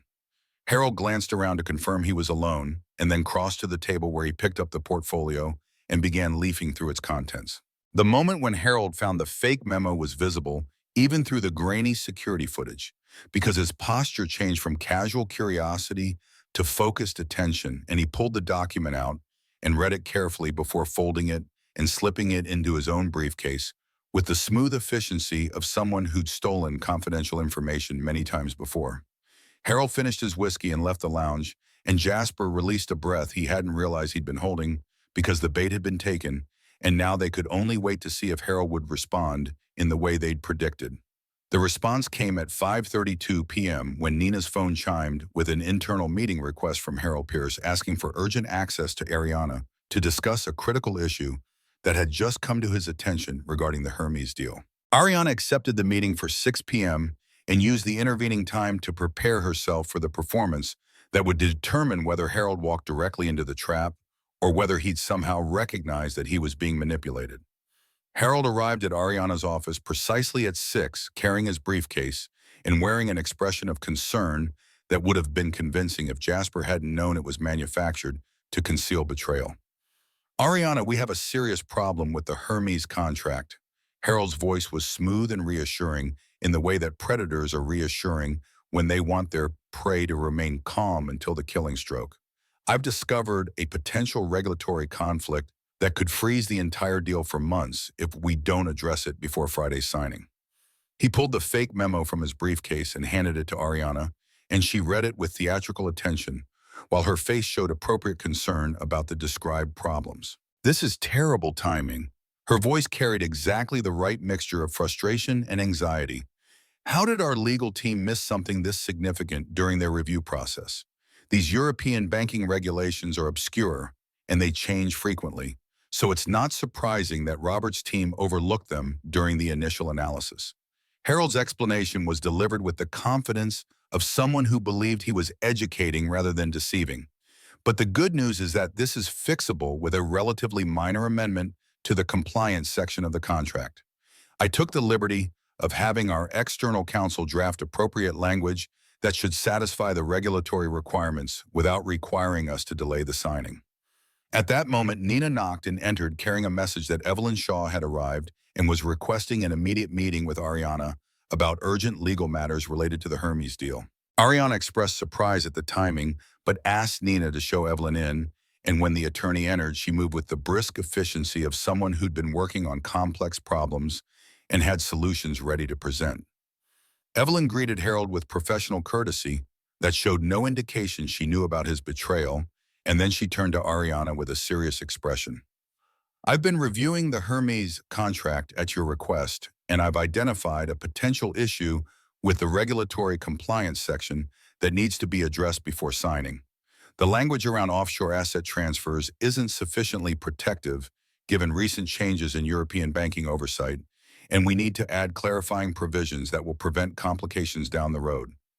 She pulled a single sheet of paper from her briefcase and handed it to Ariana, and Jasper watched Harold's face carefully for any sign that he recognized what was happening. But Harold showed only relief that someone else had identified the same problem he'd discovered, and his expression suggested he believed his performance as the concerned advisor had been validated by Evelyn's independent analysis. "This is remarkably similar to the language I was just showing Ariana." Harold compared the two documents with satisfaction that was visible despite his attempts to maintain professional neutrality. It appears we've both arrived at the same conclusion about the necessary amendments, which suggests this is indeed the appropriate solution. Evelyn nodded in agreement and suggested that since both analyses had identified the same issue, they should incorporate the protective language immediately and have it ready for inclusion in the final contract that would be signed on Friday morning. Harold agreed enthusiastically and volunteered to personally deliver the amendment to Damian Roth that evening, since they had a previously scheduled dinner meeting to discuss final coordination before the signing ceremony. The meeting concluded at 6:47 p.m., and Harold left Ariana's office carrying the document that would destroy him if he presented it to Damian as planned, and Jasper felt something that might have been triumph, except that Sophia's condition was getting worse, according to a text from Mrs. Alvarez that had arrived during the meeting. Fever up to 101.2. Sophia says her stomach hurts. Should I take her to urgent care? Jasper's hands shook as he typed a response telling Mrs. Alvarez to wait another hour and see if the fever came down with medication, and he tried to focus on the fact that they just successfully manipulated Harold into carrying the reciprocal clause to Damian without realizing what he was doing. But concentration was impossible when his daughter was sick, and possibly getting sicker, and the 40 hours remaining until Friday morning felt simultaneously too long to endure and too short to accomplish everything that needed doing. I need to make a phone call. Jasper's voice was rough with exhaustion and fear. There's someone who can help us with the final piece of this plan, someone who has the technical expertise to prevent Damian from using Argent Protocol as a weapon if everything goes wrong on Friday morning. He pulled his personal phone and scrolled to a number he'd saved 6 years ago, but had never called because calling meant admitting he needed help and admitting he wasn't dead and buried the way Damian believed. The number belonged to Miles Garner, who'd been Jasper's closest friend at MIT and who'd believed in his innocence, even when everyone else had assumed the conviction meant guilt, and who'd visited Jasper in prison monthly until Jasper had asked him to stop coming, because watching Miles leave after 30 minutes was worse than having no visitors at all. The phone rang 4 times, and Jasper was beginning to think it would go to voicemail when a familiar voice answered with cautious curiosity. "This is Miles." The sound of that voice after 6 years of silence hit Jasper with unexpected force, and for several seconds he couldn't speak because his throat had closed around emotions he'd been suppressing since his release from prison. "Miles, it's me, it's Jasper Reyes." Complete silence on the other end of the line, and then Miles's voice came back sounding stunned and angry and hurt all at once. "6 years, Jasper. 6 years of wondering if you were alive or dead, or if you just decided that everyone from your old life wasn't worth staying in contact with." "What the hell happened to you?" Jasper explained in compressed sentences that conveyed the essential facts without dwelling on details that would take hours to properly articulate. Prison release, Lisa's death, Sophia's illness, the decision to disappear and become invisible so he could survive.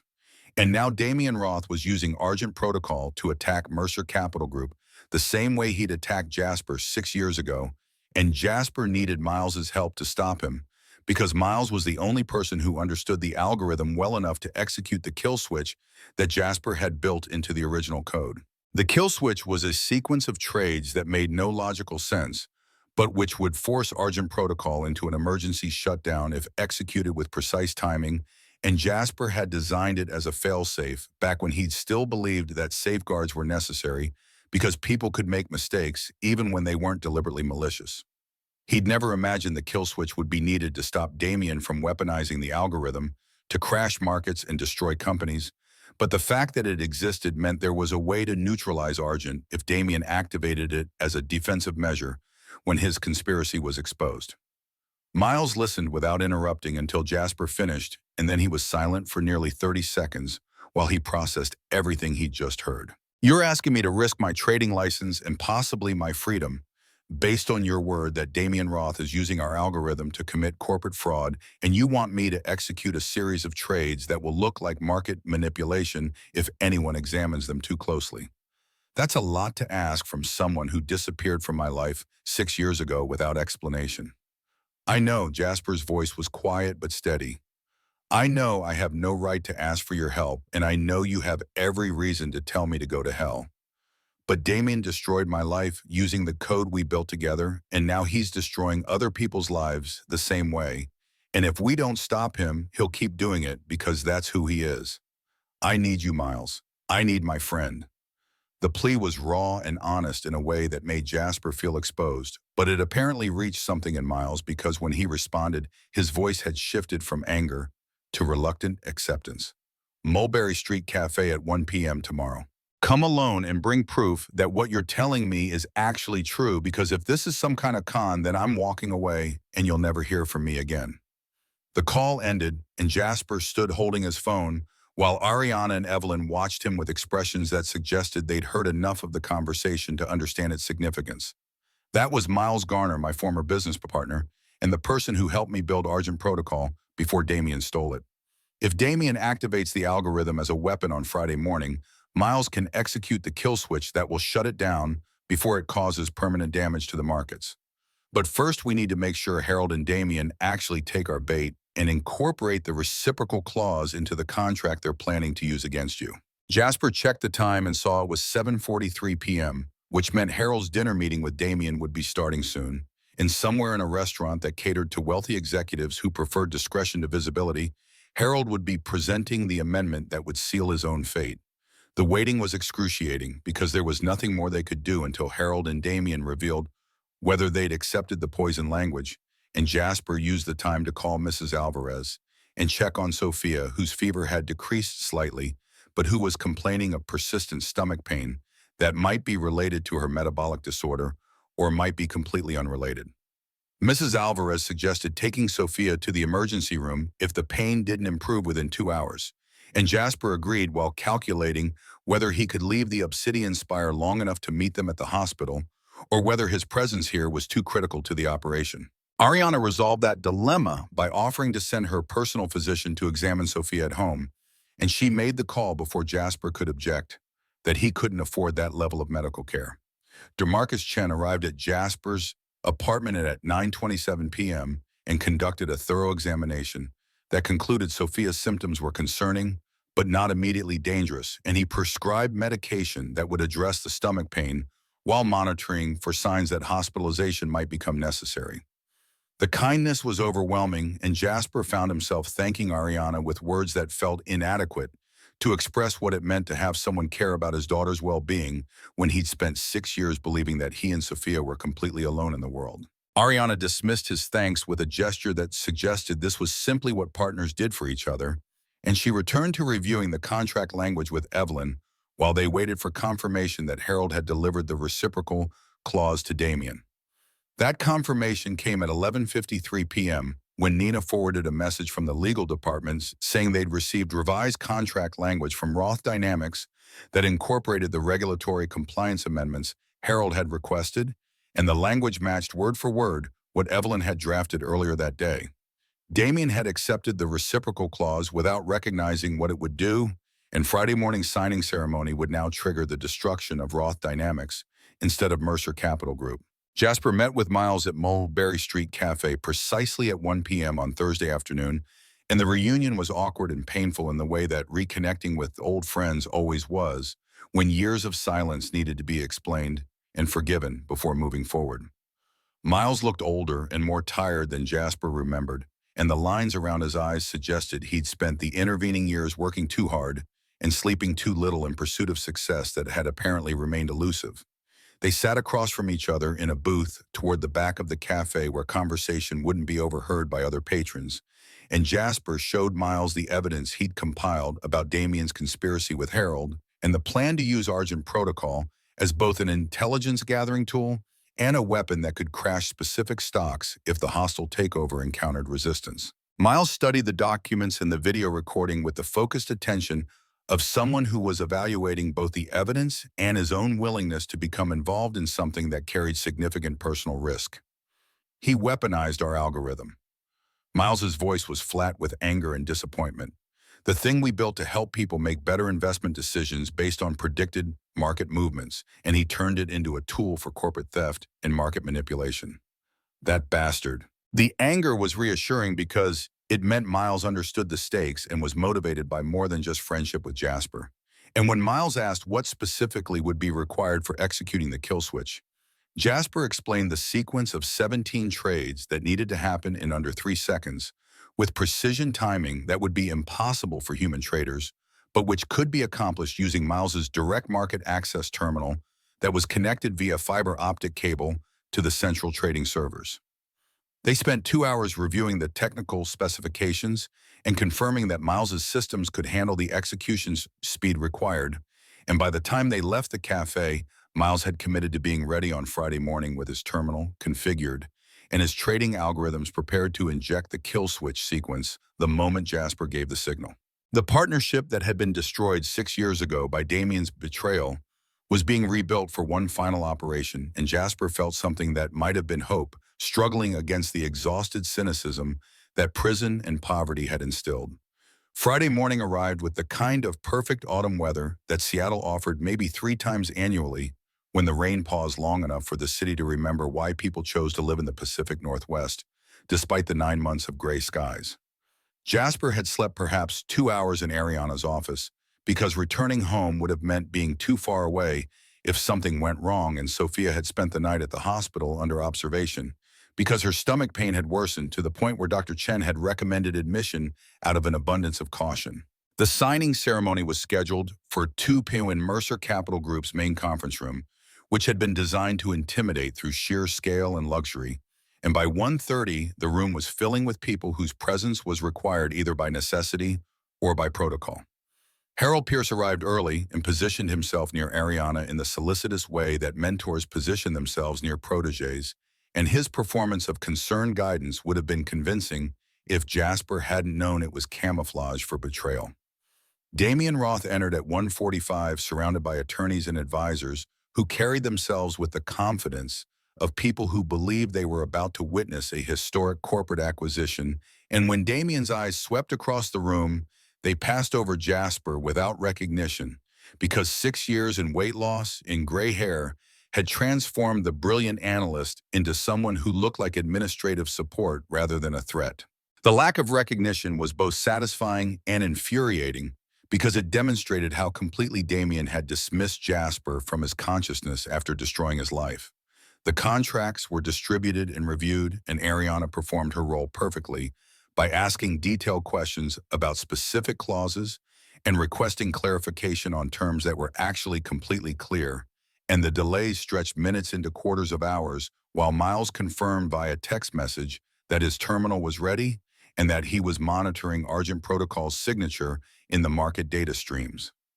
At 1:57 p.m., Ariana finally lifted her pen and positioned it above the signature line, and Harold leaned forward slightly with an expression of satisfaction that was quickly masked by professional neutrality. "Before I sign this document, I'd like to show everyone something."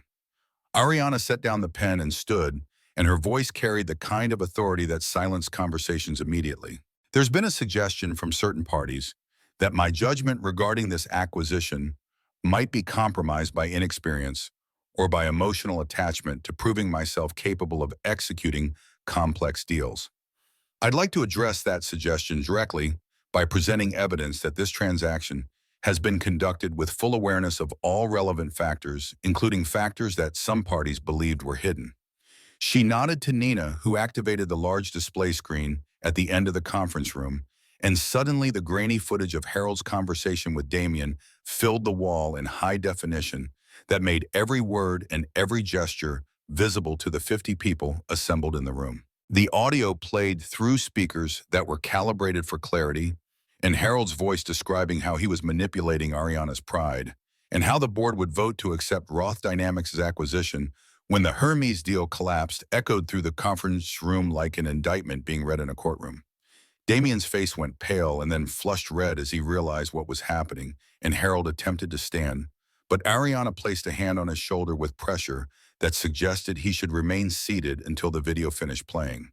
The room was absolutely silent except for the recording, and when it ended and the screen went black, nobody moved or spoke because the revelation was so complete and so devastating that immediate reaction was impossible. "The contract you've been negotiating with me contains a hidden clause designed to transfer control of Mercer Capital Group to Roth Dynamics at a catastrophically below market price. Ariana's voice was cold and precise as she explained the mechanics of the trap that Harold and Damien had constructed. What you didn't know is that I've been aware of this conspiracy for the past 48 hours, and the contract you're planning to sign today contains a reciprocal clause that voids the entire agreement and transfers all of Roth Dynamics' assets to Mercer Capital Group as liquidated damages if the original clause is triggered based on fraudulently obtained information. She pulled a second document from her briefcase and placed it on the table in front of Damien. This is a federal court order authorizing law enforcement to investigate your activities for securities fraud and corporate espionage, and there are FBI agents waiting outside this conference room to take you and Mr. Pierce into custody. The game is over, Damien. The arrests happened with the efficient brutality of law enforcement operations that had been planned carefully and executed with coordination between multiple agencies, and within 15 minutes, both Damien and Harold were being led away in handcuffs, while attorneys shouted objections that nobody was listening to. But the victory celebration was interrupted by alerts from Miles's terminal showing that Argent Protocol Call had activated in full offensive mode and was dumping massive sell orders across multiple stocks in patterns designed to trigger cascading failures that would crash entire market segments. Damien had apparently built a dead man switch into the algorithm that would activate automatically if he was arrested or if certain emergency conditions were detected, and now Argent was operating autonomously with the single objective of causing maximum financial damage before it could be shut down. Jasper called Miles and gave the signal to execute the kill switch, and for 30 seconds that felt like hours. There was no response as the 17 illogical trades fought against the market's resistance to accepting orders that made no economic sense. Then Argent Protocol's signature vanished from the data streams, as if a light had been switched off, and Miles confirmed that the kill switch had worked exactly as designed. The algorithm that Jasper had helped create and that Damien had weaponized was now permanently disabled, and the market stabilized as automated trading systems recognized that the attack had ended and resumed normal operations. Jasper stood in the conference room, surrounded by people who were celebrating or panicking or simply trying to understand what had just happened, and his phone rang with a call from the hospital where Sophia was being treated. Chen's voice was calm, but carried news that made everything else irrelevant. Sophia's test results had identified a genetic marker that made her eligible for a new treatment protocol that had shown 93% success rates in curing the metabolic disorder rather than just managing it, and Ariana had already authorized full funding for the treatment, which would begin immediately. 1 month later, Jasper stood in an office on the 80th floor of the Obsidian Spire and looked out over Seattle, while trying to adjust to the reality that his title was now Chief Risk Strategy Officer, and his salary was sufficient to afford the treatment, keeping Sophia alive with enough remaining to move them into an apartment where the heat worked reliably and gunshots weren't part of the ambient noise. The transition from janitor to executive had been disorienting in ways he was still processing, and some mornings he woke expecting to find a mop in his hands before remembering that his responsibilities now involved preventing the kind of corporate espionage he'd uncovered rather than cleaning floors where it had occurred. Sophia's treatment was progressing better than anyone had dared hope, and the doctors were cautiously optimistic that within 6 months she would be completely healthy for the first time in her life.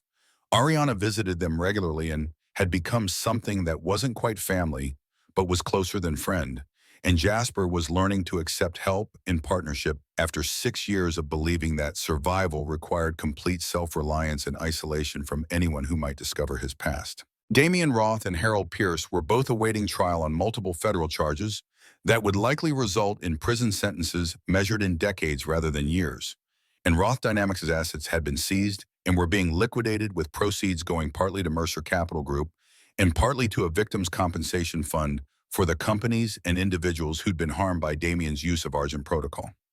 Miles Garner had joined Mercer Capital Group as Director of Algorithmic Trading and was working with Jasper to build a new version of Argent that included safeguards preventing the kind of weaponization that Damien had accomplished.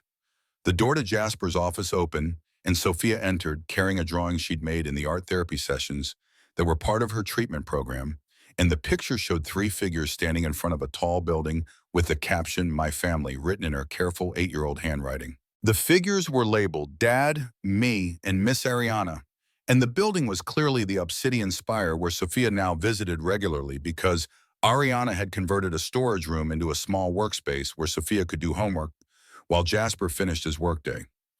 You included Miss Ariana in our family.